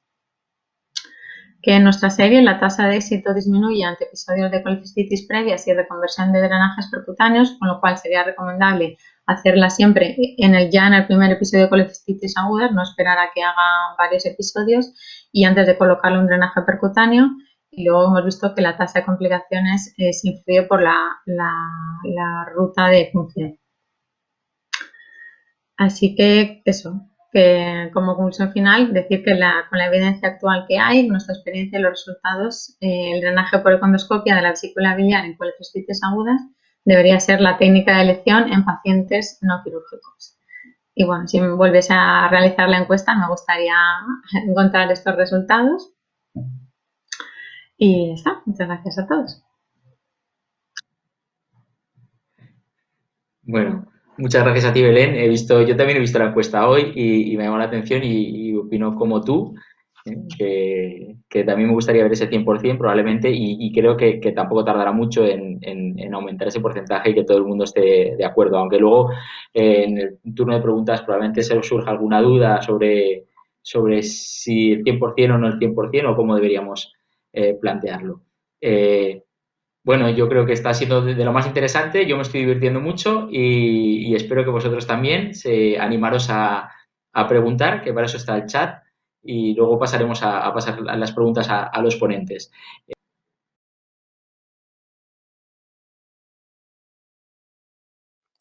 Hola, buenas tardes. En primer lugar, agradecer la invitación a la Sociedad Valenciana a participar en este curso de posgrado. Y bueno, voy a hablar del fallo agudo hepático sobrecrónico en la era del SARS-CoV-2. Esta va a ser la agenda que seguiré durante la presentación. Y en primer lugar, destacar que bueno, las definiciones del fallo agudo sobrecrónico o acute on chronic son diferentes para cada sociedad, difieren un poco de la sociedad europea y americana de la definición asiática. Así, en la definición asiática, que fue la primera definición que surgió, de hecho, se basa un poco en contraposición a lo que es la definición del fallo hepático agudo fulminante. Así se define como un insulto hepático agudo manifestado con una ictericia, una bilirrubina de más de 5 y una coagulopatía que se complica en 4 semanas con el desarrollo de ascitis y o encefalopatía en un paciente que ya tiene una hepatopatía crónica previamente, fuera esta conocida o no. En cambio, en la sociedad europea, la definición del acute on chronic se basa en el fracaso de múltiples órganos, tanto hepáticos como extrahepáticos, y se asocia a una mortalidad elevada definida en mayor del 15% a los 28 días. Así, existen varios grados en función del número de órganos que fallan. La definición americana es similar, ya que también se basa en el número de fracasos orgánicos, pero la definición es algo diferente de la que utilizan los europeos, como veremos más adelante. Esta tabla define las diferencias principales que existen entre la definición del este, la asiática, con las del oeste, y destacar que para los asiáticos la hepatopatía crónica no tiene por qué ser una cirrosis, sino cualquier paciente con una hepatopatía crónica puede presentar un acute on chronic. En cambio, tanto para los europeos como para los americanos, la hepatopatía crónica que está presente previamente debe ser una cirrosis, sea esta compensada o descompensada. Y en cuanto a los factores precipitantes, la sepsis no está contemplada como uno de ellos para los asiáticos, tampoco hay consenso en cuanto a la hemorragia digestiva por varices, que sí que son factores muy frecuentes desencadenantes de acute on chronic tanto para los europeos como para los americanos. Por tanto, podemos ver que según qué estudios leamos de dónde procedan, las definiciones cambian un poco y no estamos hablando del mismo cuadro clínico. Así, la Organización Mundial de Gastroenterología ha intentado llegar a una definición por consenso que coge un poquito de las dos, si bien todavía no está totalmente aceptada. Con esta premisa yo voy a hablar sobre todo de la definición europea, ya que es el medio en el que nos encontramos y que desde la publicación del estudio Canonic en 2013 es la que está ganando mayor popularidad y de hecho encontramos muchos estudios, tanto asiáticos como americanos, que ya utilizan la definición europea. En el estudio Canonic, como decíamos, el paciente tipo que presenta un fallo agudo sobre crónico es un paciente joven, entre unos 50 y 55 años, que tiene una cirrosis descompensada y desarrolla simultáneamente una descompensación hepática aguda, ya sea ascitis, encefalopatía o una hemorragia digestiva, con o sin infección, y el fracaso de uno o más órganos, tanto hepáticos como extrahepáticos. Esto ocurre ya que existe una inflamación sistémica severa de base y tiene mucho peor pronóstico, como decíamos al principio, que una descompensación hepática aguda de forma aislada. Se estima que la prevalencia del acute on chronic en los pacientes cirróticos hospitalizados está en torno al 30%, aunque varía bastante según las series. Y bueno, destacar que en el estudio Canonic el 50% de los pacientes prácticamente la etiología de su cirrosis era enólica, que además casi un 30% tenían un alcoholismo activo en el momento del ingreso, con lo cual muchos de estos cuadros podrían ser superponibles a una hepatitis alcohólica aguda, y que incluso en el 40% de los casos no se llegó a encontrar factor precipitante en el estudio Canonic. Se desarrollaron a partir del estudio Canonic y posteriores varios scores para clasificar el grado de fallo agudo sobre crónico. Así tenemos en primer lugar el CLIF-C-OF de Organ Failure Score, en el que contempla estos valores que podéis ver en el recuadro rojo como fracaso de órgano. Es decir, para el caso del fracaso hepático, este es a partir de una bilirrubina de 12 o más, para el fracaso renal a partir de 2 de creatinina y así sucesivamente. Así, en el estudio Canonic se incluyeron 1.300 pacientes, de los cuales la gran mayoría, el 77%, no presentaban acute on chronic. Se definió como que no había ningún fracaso de órganos o que había un solo fracaso de órganos, pero que este no fuera el riñón y que el riñón presentara una creatinina por debajo de 1,5.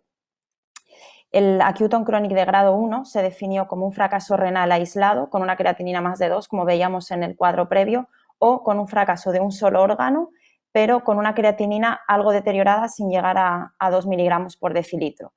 Y estos fueron un 11% del total de la cohorte. Posteriormente, el acute on chronic de grado 2, aquellos que presentan 2 fracasos de órgano, y el acute on chronic de grado 3, aquellos que presentan 3 o más fracasos orgánicos. Y destacar que en este último grupo solo estaban incluidos 47 pacientes, por lo que era el menos numeroso.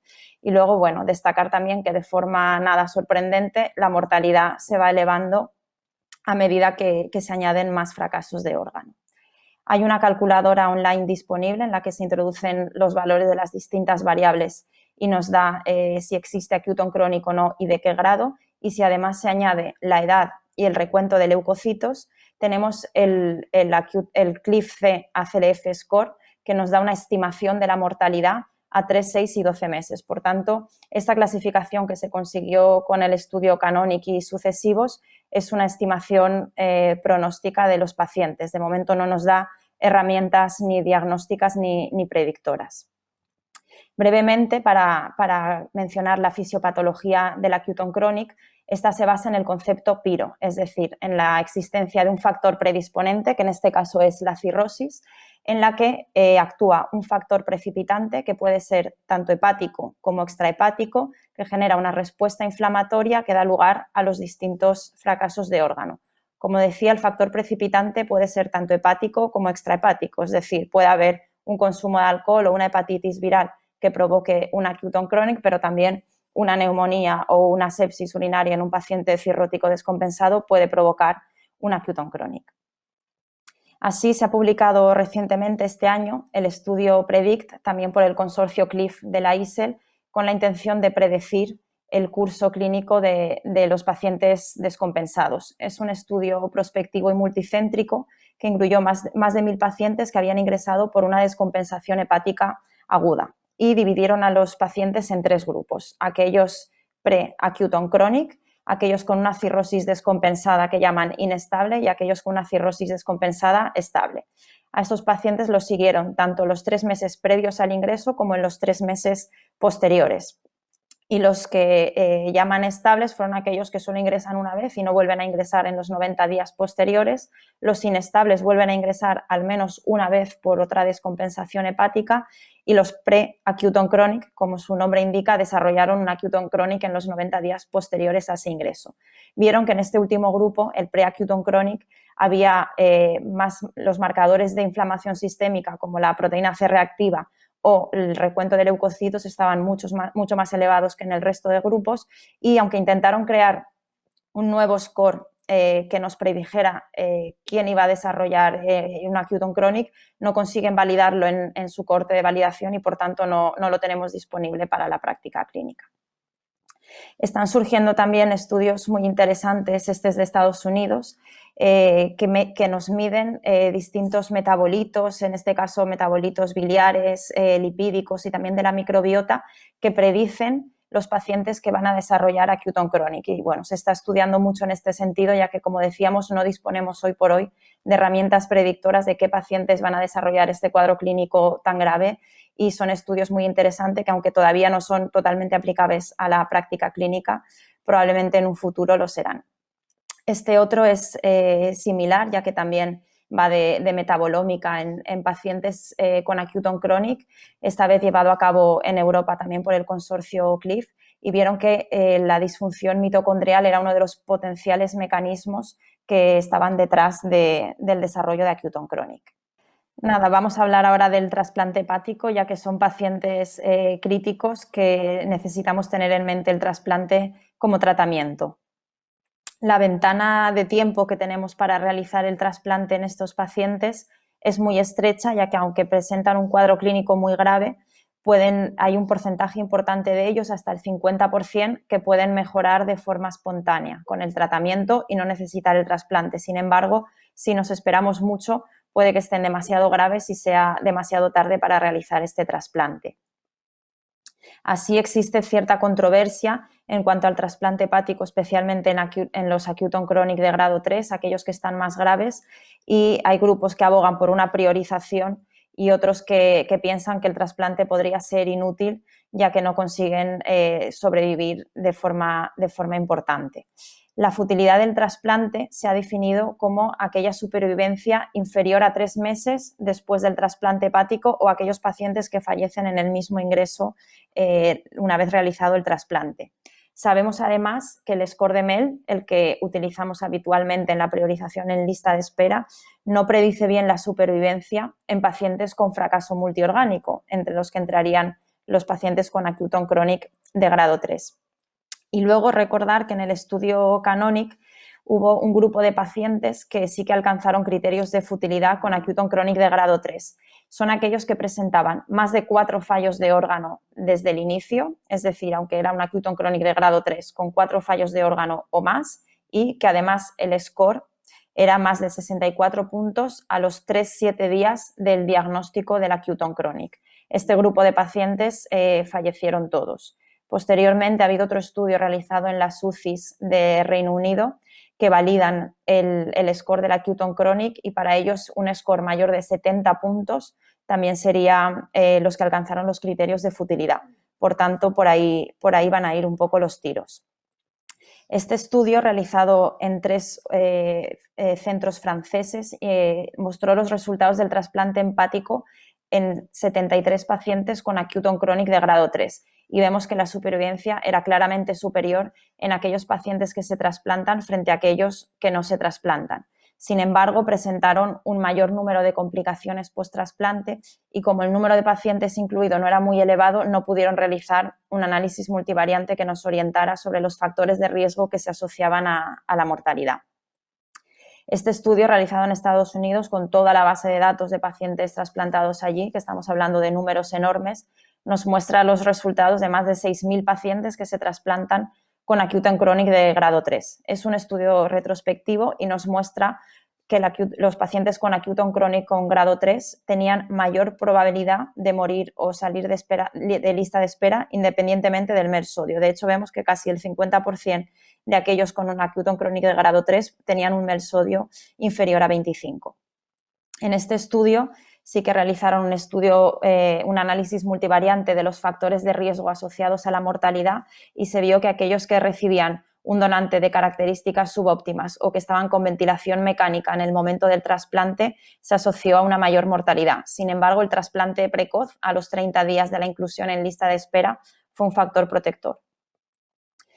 Hay que destacar que la evaluación dinámica en estos pacientes es muy importante. No importa solo cómo están cuando llegan al hospital, sino cómo evolucionan en los primeros días instaurando las primeras medidas terapéuticas. Así, la evaluación entre los días 3 y 7, volviendo a efectuar otra vez el score del acute on chronic, es muy importante y la puntuación nos puede dar una orientación del tratamiento que se le puede dar a estos pacientes. Así, en este estudio también realizado en Estados Unidos, pero utilizando los criterios europeos, vieron que aquellos pacientes que se trasplantaban con un acute on chronic de grado 3 tenían una supervivencia al año del 82%, similar a lo que hemos visto en las diapositivas previas, pero aquellos que presentaban un acute on chronic en grado 3 al inicio, cuando se incluyen en lista de espera, pero que cuando llega el momento del trasplante habían mejorado hasta un acute on chronic entre los grados 0 y 2, tiene una supervivencia significativamente superior del 88%. Por tanto, esa mejoría ya se empezaba a notar y se refleja en una mayor supervivencia post-trasplante. Así, con toda la controversia que existe con el acute on chronic, se realizó una reunión de consenso el año pasado por la Sociedad Española de Trasplante Hepático y se llegó a las siguientes recomendaciones. El trasplante debe de ser siempre considerado en pacientes con acute on chronic, salvo que este esté contraindicado por otro motivo. Los pacientes con acute on chronic que sean potencialmente candidatos a trasplante deberían estar ingresados en una UCI para una monitorización estrecha y evaluación de los scores pronósticos validados, como hemos visto, y que es imprescindible en estos pacientes realizar cribado de infecciones ocultas y que sean tratados oportunamente por una infección activa. El trasplante está contraindicado mientras que el agente microbiológico no esté identificado y tratado adecuadamente con obtención de cultivos negativos posteriormente. Si bien no existen unos criterios de futilidad establecidos para pacientes con acute on chronic, con respecto al trasplante, los fallos orgánicos extrahepáticos graves que no respondan al tratamiento, en particular aquellos respiratorios o cardiovasculares, sí que pueden suponer una contraindicación absoluta al trasplante. Aquellos pacientes con acute on chronic de grado 2 o 3 en espera de trasplante deberían estar manejados en hepatólogos e intensivistas expertos en trasplante y que en función de la logística, la organización de cada institución puedan evaluar su necesidad de trasplante o en caso de mejoría reevaluar si este trasplante sigue siendo necesario o no en el seno de un equipo multidisciplinar. Y por último, se dijo que la escala de MELD no refleja totalmente la gravedad de los pacientes con acute on chronic de grado 2 y 3 y dado que estos pacientes tienen muy mal pronóstico a corto plazo sin trasplante, una priorización regional debería estar garantizada. Por último, voy a hablar brevemente del SARS-CoV-2 y las manifestaciones hepáticas de este. Sabemos que el receptor de la enzima convertidora de la angiotensina de tipo 2, además de en las células alveolares, se encuentra también en colangiocitos, en el endotelio vascular y en células del tracto gastrointestinal.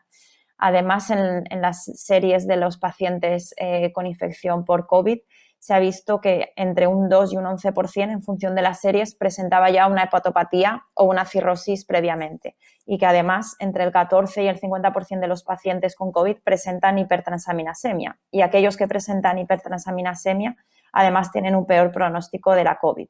Esto puede ocurrir por varios mecanismos, por un daño citopático directo del virus, por la propia sepsis, por una hepatotoxicidad por fármacos o antibióticos utilizados en el tratamiento de estos pacientes o por la propia respuesta inmune exagerada que genere esta respuesta en el hígado. Así, con todo esto, podríamos decir que el virus del SARS-CoV-2 es un factor precipitante de acute on chronic. Pues probablemente sí, como hemos visto, ya que cualquier neumonía o sepsis puede provocar un acute on chronic en pacientes cirróticos. Así, tenemos los antecedentes de este estudio publicado el año pasado, que si bien no es de COVID, es de gripe, y el número de pacientes incluidos no es demasiado importante, sí que vieron que aquellos pacientes cirróticos con gripe presentaban un curso más grave, con mayor número de fracasos orgánicos, y que además el número de infecciones bacterianas secundarias o sobreinfecciones era más importante en el grupo de pacientes cirróticos. En cuanto a la enfermedad por COVID y el hígado, se ha publicado este estudio realizado en Estados Unidos que compara pacientes con cirrosis y COVID, pacientes con COVID sin cirrosis y pacientes con cirrosis sin COVID. Así, aquellos con cirrosis y COVID presentaban mayor mortalidad que los pacientes que no tenían cirrosis, pero una mortalidad similar a la de cualquier otro cirrótico hospitalizado. Además, presentaban mayor probabilidad del desarrollo de complicaciones derivadas de la propia infección por COVID, pero no de mayor complicaciones ni descompensaciones hepáticas. Y un 30% de ellos desarrollaron acute on chronic según los criterios americanos, de los cuales el 55% terminaron falleciendo. Para concluir, recordar que existe todavía una variedad de definiciones para definir el fallo agudo hepático sobrecrónico, que este es un cuadro que reviste mayor gravedad y mortalidad que la descompensación hepática aislada, ya que se da un fracaso de órganos extrahepáticos, que aún así el curso es incierto y hoy por hoy no tenemos herramientas predictoras que nos vayan a decir este curso cómo va a ser. Es muy importante realizar una evaluación dinámica, tanto al ingreso como a los pocos días de haber instaurado las primeras medidas terapéuticas, para ayudarnos en el manejo de estos pacientes, y que es muy importante una evaluación hepática, una evaluación precoz para trasplante hepático en pacientes con acute on chronic de grado 2 y 3. Y nada más, gracias por vuestra atención. Vale, pues pues voy a empezar con las preguntas de Hugo. Parece que ahora hay problemas técnicos, tenemos a Hugo y bueno, te voy a hacer varias preguntas que nos han pasado. El doctor Joven nos pregunta como primera cuestión si hay diferencias en cuanto a dificultad técnica para hacer la técnica underwater según la localización del colon. Digo, sí que hay diferencias por la localización. Primero, si la pregunta iba dirigida a la pérdida de agua, pues diría que al comienzo pensaba mucho en cambiar la posición del paciente para hacer que la gravedad mantenga el agua en el segmento por el mayor tiempo posible, pero luego con el tiempo la verdad es que esto parece que es innecesario.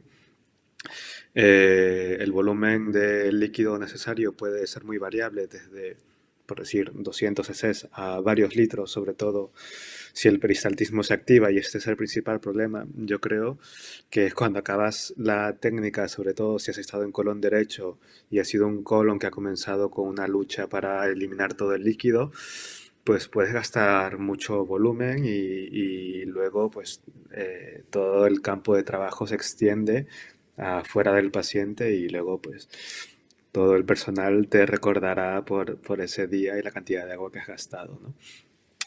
Luego, si es con respecto a localizaciones difíciles tipo apéndice, válvulas, divertículos, etcétera, depende más de la profundidad que invadan. Ya esto se haya visto con las mucosectomías clásicas y con otros estudios en que, por ejemplo, más de 1 centímetro de invasión ileal, en el caso de lesiones que abarquen la válvula ileocecal, o lesiones con afectación apendicular profunda, que no llegues a ver bien el límite de la afectación intrapendicular, pues son más difíciles y con una tasa baja de éxito técnico, o mejor dicho, con una asociado también a una recurrencia alta. Nosotros, bueno, como experiencia personal puedo comentar tres casos de afectación apendicular profunda. El primero, los tres por underwater. El primero, tuvimos dudas si lo mandamos a operar. El segundo, nos animamos un poco más y lo pudimos completar. Y el tercero, dio la casualidad que lo realizamos ayer y salió en bloque una lesión, era una lesión cerrada que se metía dentro del apéndice. No veíamos bien el borde que se metía dentro, pero la lesión salió en bloque. La verdad es que cada vez estoy más contento con la técnica. Y en lo que respecta a divertículos, lo hemos intentado yo he hecho solo un caso, era un divertículo pequeño, no era la lesión completamente dentro del divertículo, era un borde que se metía y salió bien. Y luego otra fue muy curiosa, era una lesión extensa que sacamos por underwater y habían dos bordes que se metían dentro del divertículo que también, de hecho, luego nos dimos cuenta al acabar la resección porque quedaba el defecto diverticular en la escara, y luego viendo el vídeo pues se intuían, pero al momento de comenzar la resección, la verdad es que no fue un problema técnico en absoluto. No sé si con esto he contestado al menos parcialmente lo que preguntabas. Tengo alguna pregunta más para ti, Hugo. Me pregunta el doctor Félix de Vera, ¿cuándo optarías por el full thickness y no utilizarías el underwater o la resección clásica, la AMR? Sí, muchas gracias. De hecho, es una pregunta que creo que aún tenemos que responder porque cada vez hago menos full thickness porque cada vez reseco más lesiones por underwater. La respuesta más fácil sería una lesión benigna que pueda acabar, bueno, la sacaría por underwater. Si es una lesión que tiene signos de invasión superficial o profunda, o vamos, que hay riesgo de invasión submucosa, una sospecha de un pólipo maligno, lo sacaría por full thickness. Vale. En relación a esta respuesta, hay otra pregunta de Joaquín Sánchez que nos dice que si en un FTRD sacas un adenoK que es un T1, si lo consideras suficiente o acabarías enviando a la cirugía. Es muy buena pregunta. Esto hay que pasarlo pre y post por comité. Sí, y obviamente hay que valorar bien los riesgos, ¿no? Esto yo creo que es más el tema de los factores predictores de buen pronóstico o de mal pronóstico histológico. Si ha sido una resección transmural completa, tienes un margen profundo libre, es un R0 y hay criterios de buen pronóstico, es decir, que no haya ni budding ni invasión linfovascular y que la invasión submucosa sea superficial. Y además es que si has sacado la lesión con muscular propia y con serosa, es que se va a ver muy bien. No necesariamente tiene que ser menos de 1 milímetro de invasión submucosa. Simplemente el patólogo podrá ver si es la submucosa superficial o si está llegando a la muscular propia, porque tienes la muestra de espesor completo. Si no hay ninguno de estos factores, pues se puede plantear un seguimiento al ser un pólipo maligno sin criterios de mal pronóstico. Muy bien. Otra pregunta por el tema del underwater, José Ramón Aparicio nos pregunta si tendría sentido la técnica underwater para hacer ampulectomía. Gracias por la pregunta. Yo aquí pues tengo menos experiencia que ustedes, José Ramón. Ya Antonio lo presentó el sábado pasado en el videoforum de la Sociedad Española de Endoscopia. A ver, yo creo que ofrecería dos ventajas, ¿no? En general es fácil de enlazar. Ya digo yo, mi experiencia en ampulomas es limitada. En lesiones no ampulares sí que tengo bastante experiencia y la utilizo, pero de forma híbrida, porque la pared duodenal, al ser tan delgadita, cuando sacamos lesiones de 3 centímetros o 4 o más y enlazamos un área un área amplia de implantación, pues en el duodeno sí que me daría más cuidado no tener un colchoncito que separe de la muscular propia, ¿no? En el caso del ampuloma supongo que también una ventaja, pero que no sé si habría que estudiarlo, es el efecto protector contra el daño térmico que tiene el agua, ¿no? Es un efecto físico de absorción de calor. Ya sabemos que el corte por electrocoagulación es básicamente por la generación del calor, por hervir las células. El agua pues haría que ese calor se quede concentrado en el área de transección sin llegar a profundizar más en el tejido, y por lo tanto quizás el riesgo de pancreatitis posampolectomía podría ser menor, pero bueno, esto es algo que tendría que ser estudiado. Su posición. Voy a entrar una pregunta, bueno, tengo alguna más, pero de momento te quiero preguntar esta. Me preguntan a Antonio López si has utilizado la plataforma de Ilumen para resecar lesiones complejas y qué opinas. Sí, la he utilizado para disección y para underwater, pero era porque hay un problema con la plataforma, y es que requiere que la conozcas para, sobre todo para la introducción. Diría que el paso limitante a poder utilizar la plataforma es un sigma estrecho, un sigma complicado. Hay que navegar con el Dilumen. Es más complicado al ser un sobretubo, como el sistema de full thickness, pues la navegación no es tan simple. Una vez que uno se posiciona frente a la lesión e insufla los balones, pues se consigue una estabilidad. Luego viene el segundo problema, que es la, la necesidad de lubricación. Entonces esto sí que mejora mucho cuando haces un corte en el sobretubo e introduces un gastroscopio correctamente lubricado y que te permite maniobrar con un endoscopio más flexible, por ejemplo en el colon derecho, ¿no? Le hemos utilizado para disecciones submucosas y mucosectomías, sobre todo cuando teníamos poca estabilidad en el colon proximal.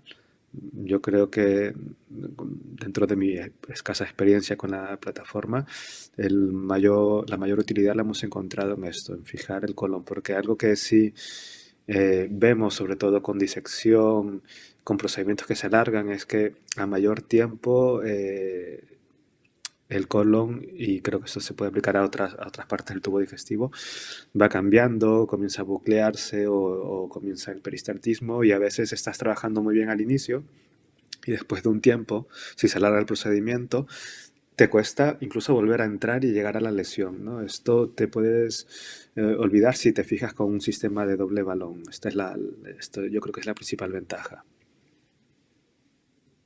Una pregunta que a lo mejor es más que una pregunta, es la búsqueda de un consejo, ¿no? José Joaquín Ramírez nos pregunta si nos podría recomendar alguna web, un banco de imágenes para caracterizar mejor las lesiones, ¿no? En estas LST, que a Sí, veces es la duda, si es granular, si no es granular, si es mixta, visto el dibujito, ¿no? Los dibujitos y los esquemas siempre nos lo tenemos muy claro, pero luego ya ves tú que hacemos a veces encuestas, ¿no? Estas en foros, en casos reales y no nos ponemos de acuerdo. sí, gracias. Sí, gracias por el interés. De hecho, lo del diagnóstico óptico es que lo más importante. Eh, yo creo que ya hay varias propuestas desde sociedades como la EG, que están trabajando en ello. De momento que ya estén disponibles, diría que las casas comerciales las tienen. Por ejemplo, Fujifilm, a través de bli.eu puedes acceder a ver un banco de imágenes y vídeos. Me imagino que diría que con Olympus también se puede entrar a ver. Eh, Hay varios atlas que puedes consultar también.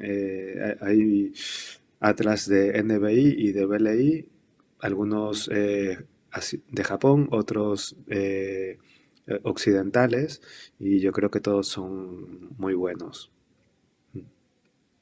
Bueno, oye, pues Hugo, muchísimas gracias. Ha sido un No, gracias a placer ustedes. tenerte y poder que nos resuelvas todas estas dudas y las imágenes. Lástima no tener más tiempo porque hay vídeos tuyos que nos podrían ocupar un par de horas viendo hacer polipectomías.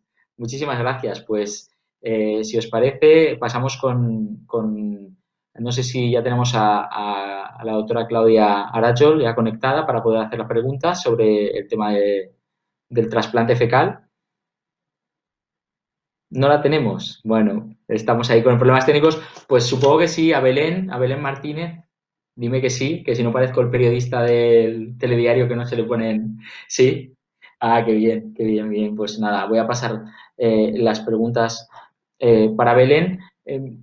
Bueno, quizás yo le voy a preguntar una cosa primero porque me muero de ganas y luego pasaremos, bueno, sabe mal, igual destripo alguna de las otras, pero claro, viendo esta capacidad de hacer los drenajes vesiculares y la aparición de estudios que ya comparan a pacientes que serían operables, eh, nos estamos pasando, no nos estamos pasando, deberíamos poner un límite, sobre todo yo pienso en endoscopista de guardia, cirujano de guardia, seguro que si, damos si esto se ofrece en algún momento es como las prótesis de colon, que luego se vio que no eran tan necesarias como algo urgente, corremos el riesgo de abrirle demasiado la mano para los cirujanos. Esa sería mi primera pregunta y luego te paso a decir la de los compañeros. Una pregunta muy amplia.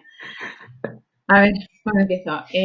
Bueno, yo creo que simplemente la econdoscopia está rellenando un hueco que hacía falta llenar, porque los drenajes percutáneos es que todo lo hemos visto desde siempre, la cantidad de problemas que dan, que se salen, que reingresan, para el paciente es un infierno. Entonces, hacía falta una alternativa y la CPR muchas veces no es una buena alternativa. Entonces, si no se pueden operar y con la alta esperanza de vida que hay, yo creo que es simplemente un hueco que está llenando la econdoscopia y que hacía un montón de falta. El problema es realmente, claro, que el servicio, como comentabas con las prótesis de colon, que ese es un servicio que se ofrece, es un servicio que hay que dar y, claro, no... incluso nosotros, que es una técnica que hacemos habitualmente en el servicio en horario laboral, no lo tenemos disponible como una técnica de urgencia. O sea, claro, esto hay que hablarlo, hay que en cada hospital y en cada servicio y ver qué disponibilidad hay porque claro, esta técnica pues te hace falta una enfermería especializada, te hace falta pues médicos especializados. Entonces, bueno, nuestra principal limitación ahora mismo es si se puede hacer, que se puede hacer en el horario laboral, que estos pacientes a veces pueden aguantar algún par de días, o si son reconversiones de percutáneos, o bien que pues ya después de alguna colecistitis que han pasado previa, pues oye, ya se ve que realmente no se va a operar al paciente, pues entonces ya nos lo comentan como de cara al futuro que no le vuelva a pasar, aunque ya he comentado que en estos casos el éxito va a ser probablemente menor, pero bueno, que eso, actualmente la limitación que yo creo que nosotros tenemos es que, claro, como técnica de urgencia vital, no siempre la podemos hacer, pero que necesaria es. Pues paso a alguna pregunta más. Mira, Félix de Vera me pregunta, ¿en qué caso extraéis las colelitiasis y si siempre es posible extraerlas? Vale, pues no existe un consenso sobre los seguimientos de estos pacientes y esto es verdad que es una pregunta que también nos hacemos nosotros porque se coloca laxios y luego qué, ¿no? Pues bueno, ya como he comentado en el estudio el grupo asiático, que es el grupo más potente que más publica en este sentido, el protocolo que ellos siguen es que la retiran una vez que han limpiado la vesícula, pero nosotros no lo estamos haciendo y la verdad es que los resultados son bastante buenos en cuanto a complicaciones, reintervenciones recidivas, reingresos, con lo cual nosotros de momento no estamos retirando las piedras. Es verdad que algunas si son pequeñitas pueden pasar a través de la misma prótesis, del Axios, pero y si son muy grandes no van a pasar, ¿no? Entonces, bueno, ya tienes la cilototricia. Ya te digo, no está estipulado el seguimiento ideal que hay que hacer, pero nosotros de momento no estamos haciendo esa limpieza de vesícula y no nos va mal. Una pregunta que tengo de Ana Gutiérrez y, bueno, la voy a alargar un poco porque ella pregunta cuál es la curva de aprendizaje de la colecistostomía percutánea. Yo la alargo en el sentido de que cuando presentáis vídeos parece tan simple y la pregunta sería, ¿es realmente tan simple? O sea, porque la econdoscopia es muy complicada, hay que saber mucha ecoanatomía, pero claro, lo presentas esto y parece que en 2 minutos puedas hacerla pues cuál sería la curva, ¿no? Que nos pregunta Ana. Claro, es una prueba muy interesante. Ahora mismo es un estudio que se van a empezar a hacer compañeros en el grupo de condoscopia y que es valorar también un poco la curva esta de aprendizaje, porque es verdad, los estudios que se publican pues siempre son de centros súper potentes, que hacen un montón de casos, gente súper experta, entonces es verdad que crea un poco de inseguridad al principio de esto es verdad o no es verdad. Y bueno, pues desde mi experiencia y lo recomendable primero es empezar de cero a ir avanzando, ¿no? O sea, primero hace falta una econdoscopia diagnóstica, hace falta, pues como tú dices, saber mucha anatomía, hace falta saber lo que estás haciendo, de ahí, a mi manera de ver, ¿eh? Esto no es ciencia absoluta. Pues ya sería pasar a las funciones, de ahí ya pues a los drenajes, pues drenajes lo primero pseudoquistes, cuanto más grande mejor, colecciones y ya de ahí ya pasar al siguiente escalón que es ya la econdoscopia más terapéutica, pues hay que estar pues muy seguro, tienes que sentirte seguro y luego pues a ser posible haberte formado, hacer casos con expertos, a ser posible también si puedes no estar solo, pues mejor. Y luego tener un buen apoyo multidisciplinar, pues eso, tanto de cirugía como de radiología intervencionista es bastante importante, que siempre nos puede sacar de un apuro. Pero bueno, en cuanto a número no está estipulado. En la vesícula, bueno, funciona como un pseudoquiste en realidad. No es tan móvil como podríamos pensar, pero pues eso, hace falta pasar por todos los pasos anteriores. Yo creo que es lo más recomendable porque es verdad que está la vesícula distendida y perfecta y estupenda y está la vesícula que no se distiende mucho, que tienes primero que pinchar, distendemos, se distiende, no se distiende, no queda tan cerca. Claro, no siempre es tan estupendo, sí.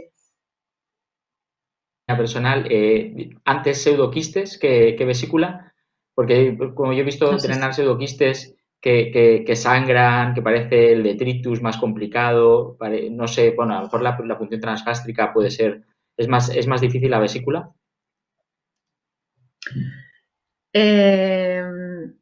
Las complicaciones son mayores, pueden ser mayores, claro. O sea, ahí no deberías de equivocarte con una vesícula. Mientras que un pseudoquiste, pues bueno, no pasa tanto, quiero decir, no pasa nada si luego se te cuela la prótesis o... quiero decir, no son consecuencias tan graves, pero claro, una vesícula ahí te está jugando que el paciente vaya directamente a cirugía. Entonces, tienes que estar seguro. Si no te atreves con un pseudoquiste y te plantees una vesícula. Dentro de que, claro, cualquier drenaje pues puede sangrar, en fin, pues tiene sus riesgos y que hay que conocer, pero vamos, sí, desde luego primero pseudoquistes de cabeza. Muy bien. Y una pregunta final, Carlos Ortiz, del Hospital de Valme de Sevilla, te da la enhorabuena y te hace una pregunta larga. Te dice que, dadas las características de esos pacientes, si hacéis el drenaje como normalmente se suele hacer los pseudoquistes con el paciente intubado, cuál es el tamaño del doble pigtail y que entiende que la condición sine qua non es que el paciente no va a ser quirúrgico aunque evolucione favorablemente. O sea, serían tres o dos preguntas, ¿no? La intubación, el tamaño del doble pigtail y aunque el paciente evolucione bien, no se va a plantear nunca la cirugía. Vale, pues a ver, normalmente sí que es verdad que nos gusta, te sientes más tranquilo si el paciente está intubado, no porque no se pueda hacer no intubado, que algunos hacemos, si ese día no tenemos anestesia, que no tenemos todos los días y hay que hacerlo, pues se hace y tampoco pasa nada, pero es verdad que como te comento, es un procedimiento que aunque es bastante rápido si va todo bien y suele ir todo bien, pues claro, cuando tienes la laxos a mitad de colocar, no puede ser que el paciente se te desature y tengas que sacar el tubo corriendo. No puedes sacar el tubo. Entonces, si está intubado, pues te quedas más tranquilo de que eso no va a pasar. Pero bueno, que en un paciente que tampoco tiene un riesgo vital, pues si no tienes anestesista, pues también nos lo hacemos, no pasa nada.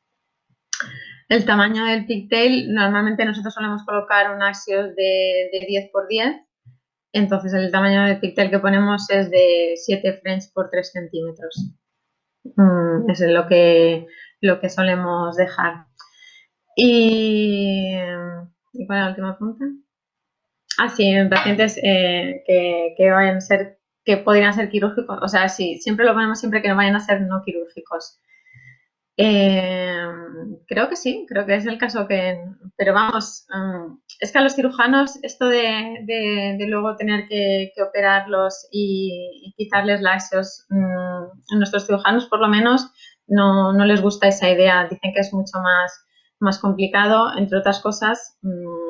Bueno, ellos dicen que sí hay que hacerlo, si resulta que luego al final el paciente se opera, que mejor que lo intentemos hacer desde estómago porque la cirugía luego de cerrar la perforación de estómago es más fácil, pero es que realmente casi siempre lo hacemos desde duodeno porque es lo que se nos queda mejor. Entonces, como esto no lo eliges tú, la colocación, porque es desde donde ves la vesícula bien y accesible y sin vasos y perfecta, aunque no está claro, es una cosa que en la literatura hay muy poco publicado.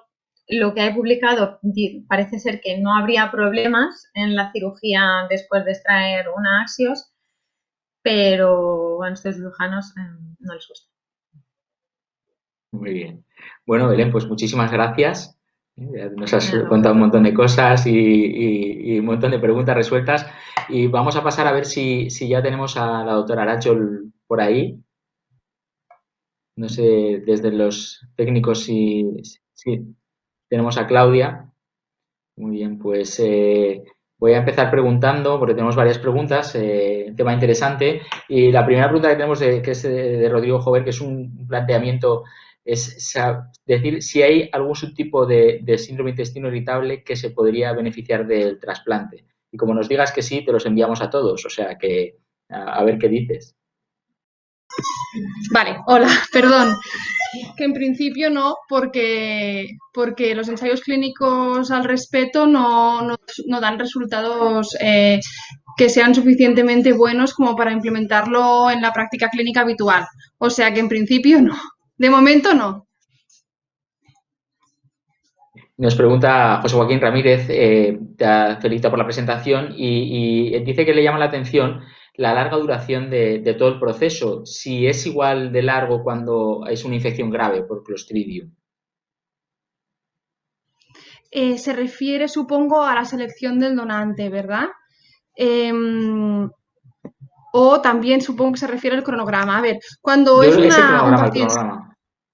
Vale, cuando se trata de un paciente grave, no puedes estar buscando muestras, buscando donantes y demás. Por eso es muy importante tener muestras congeladas disponibles. Y en cuanto al cronograma, claro, no se cumple de igual forma porque el paciente ya está recibiendo vancomicina, no necesitas unos días para recibir vancomicina y en ellos no les paramos la vancomicina unos días antes porque riesgo-beneficio. Tampoco les damos el casenglicol, es decir, se les realiza el trasplante cuando clínicamente se cree posible, que esto es muy difícil de decidir porque cuando el paciente está muy grave, la línea es muy fina entre decidir un trasplante o decidir la cirugía. Entonces, tiene que ser una decisión multidisciplinar y se decide rápidamente si tras el tratamiento antibiótico correcto no presenta una evolución favorable en los primeros días. Otra pregunta sobre el trasplante es que, bueno, nos pregunta Félix de Veras si se restaura la composición de la flora intestinal a largo plazo tras el trasplante. O sea, ¿qué ocurre a largo plazo? ¿Qué sabemos a largo plazo en esta flora? Pues bien, los ensayos clínicos, la mayoría de ellos tienen un seguimiento corto, 8 o 12 semanas, y en estos estudios se ve como sí que la microbiota se mantiene modificada en este tiempo. Ahora bien, estudios más a largo plazo, es decir, a más meses o años, que yo sepa, no existen. Tampoco esto tiene que ser muy importante en la infección por Clostridium difficile, porque lo que necesita el receptor es recuperar la resistencia a la colonización para que si en su organismo o en el ambiente permanecen esporas, que su propio cuerpo, es decir, que su microbiota sepa combater la infección. El hecho de que después se mantenga esta microbiota de forma duradera en la infección por Clostridium difficile, si han pasado las 8-12 semanas, más allá de esto tampoco sería muy importante si el paciente ya está curado. En las otras enfermedades en las que se piensa que puede ser aplicable el trasplante, como sería colitis ulcerosa, etcétera, etcétera, aquí sí que interesaría que el trasplante fuera duradero. Pero como os digo, al menos que sepa yo, no existen estudios a muy, muy largo plazo. Bueno, Silvia Martínez nos pregunta si han disminuido los trasplantes desde que se dispone de fidaxomicina y bezlotuxumab, que casi no lo puedo pronunciar, si esto ha hecho disminuir el número de trasplantes. En principio no, porque la Fidaxo está desde hace muchos años y la Fidaxo no es un tratamiento para la infección recurrente. Y pasa lo mismo con el Bezlo. El Bezlo tampoco es un tratamiento para la infección recurrente. El Bezlo es un tratamiento para prevenir la infección recurrente, pero no para tratarla. Es decir, el tratamiento de la infección recurrente es el trasplante. El Bezlo es un anticuerpo monoclonal que sirve para prevenir la recidiva. En principio no. Ahora bien, bueno, si con el bezlotuximab presentas menos recidivas, evidentemente, pues sí, vas a usar menos el trasplante, pero tampoco se está aplicando muchísimo el bezlotuximab de momento por su elevado coste, con lo que tenemos que esperarnos un poco a ver si esto sí que va a afectar o no. Vale. Oye, una pregunta rápida, porque te vemos que estás muy atareada. Que nos preguntan, Rodrigo Jover, que qué forma de administración utilizáis y cuál crees que será el futuro. Nosotros en nuestro hospital empezamos haciéndolo con la sonda nasoyeyunal porque lo hicimos en el 2014 y por ese entonces solo había un ensayo clínico, que es el que os he explicado en la presentación, que es el que se publicó en New England por el grupo holandés y que lo hacían con sonda nasoyeyunal. Y como ellos lo hacían así, nosotros también lo hicimos así. El problema es que son pacientes que están aislados y la sonda nasoyeyunal en mi hospital las pone en los servicios de angiorradiología y es un poco engorroso tener que ocupar esa sala porque el paciente está aislado, luego la sonda se puede mover, tienes que hacer comprobaciones radiográficas para que esto no pase, con lo que cuando salió el siguiente estudio que dijo que también los resultados eran muy buenos con colonoscopia, lo empezamos a hacer con colonoscopia y como nosotros somos digestólogos y lo gestionamos nosotros, pues es lo que nos va mejor a nosotros, hacerlo por colonoscopia y todos lo hacemos por colonoscopia.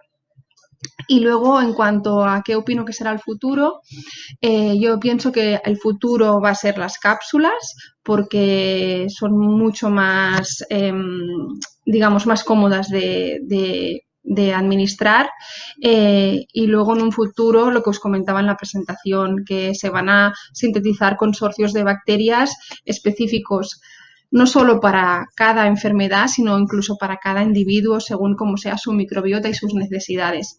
Yo pienso que las cosas van a ir por aquí. En relación, y ya para acabar a esta última contestación tuya, te iba a preguntar yo, porque recuerdo hace un año o un par de años volver de un curso de Madrid, que coincidí con los psiquiatras de mi hospital, en los cuales se pasaron todo el viaje en el AVE contándome que se había tratado casi todo su congreso de trasplante fecal y de microbiota. Un congreso de psiquiatría me llamó la atención. ¿Tú crees, mi pregunta final sería, ¿va a ser realmente la piedra angular o algo tan bueno en el futuro cuando conozcamos, que es lo que estás diciendo un poco, todos los filos, taxones y podamos dar tratamientos individualizados? ¿Crees que se conseguirá tanto avance para tantas enfermedades? ¿Es tan importante?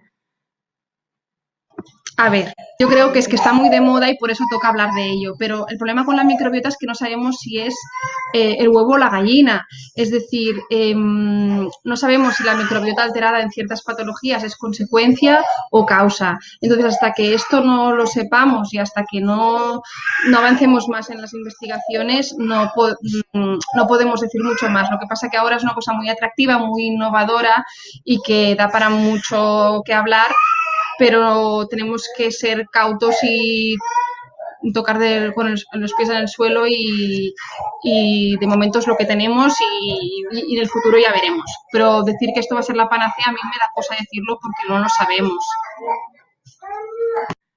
Bueno, pues Claudia, oye, ya te vemos muy atareada por ahí. Muchísimas gracias por sacar un poquito de tiempo y Lo compartirlo con siento. nosotros. Ha sido un placer, que va, nada, estamos acostumbrados. Gracias a vosotros. Vale. Nada. No sé si tenemos a Carmen. Yo creo que ha habido problemas y que no sé si la vamos a recuperar, el tema de la charla. Con lo cual, bueno, vale, nada, me es una lástima, pero bueno, pues lo dejo enlazado para otro curso que se puede plantear. Se nos queda esto en el tintero. Dar las gracias de verdad a los ponentes, a Claudia, Hugo, a Belén y a Carmen. Creo que el nivel ha sido buenísimo, que han sido charlas, para mí no me han resultado nada pesadas, al contrario, han sido charlas muy interesantes, gente con la que la verdad es que da gusto conversar y poder luego plantearles preguntas, y agradecer a la sociedad que monte cursos como este, que nos puedan reunir en estas épocas que no nos vemos las caras, y sobre todo a vosotros que habéis dedicado el tiempo esta tarde pues, a ponernos un poquito de acuerdo y a tener un poco de ciencia, que siempre cuesta, como habéis visto ahora mismo a Claudia, con todos los problemas de trabajo y familiares que tenemos. Muchas gracias. Espero que el año que viene nos podamos reunir físicamente, que tenemos muchas ganas, y ya os decía, como hablaba con Rodrigo, seguro que va a ser más y mejor. Pues muchísimas gracias a todos. Nos vemos pronto.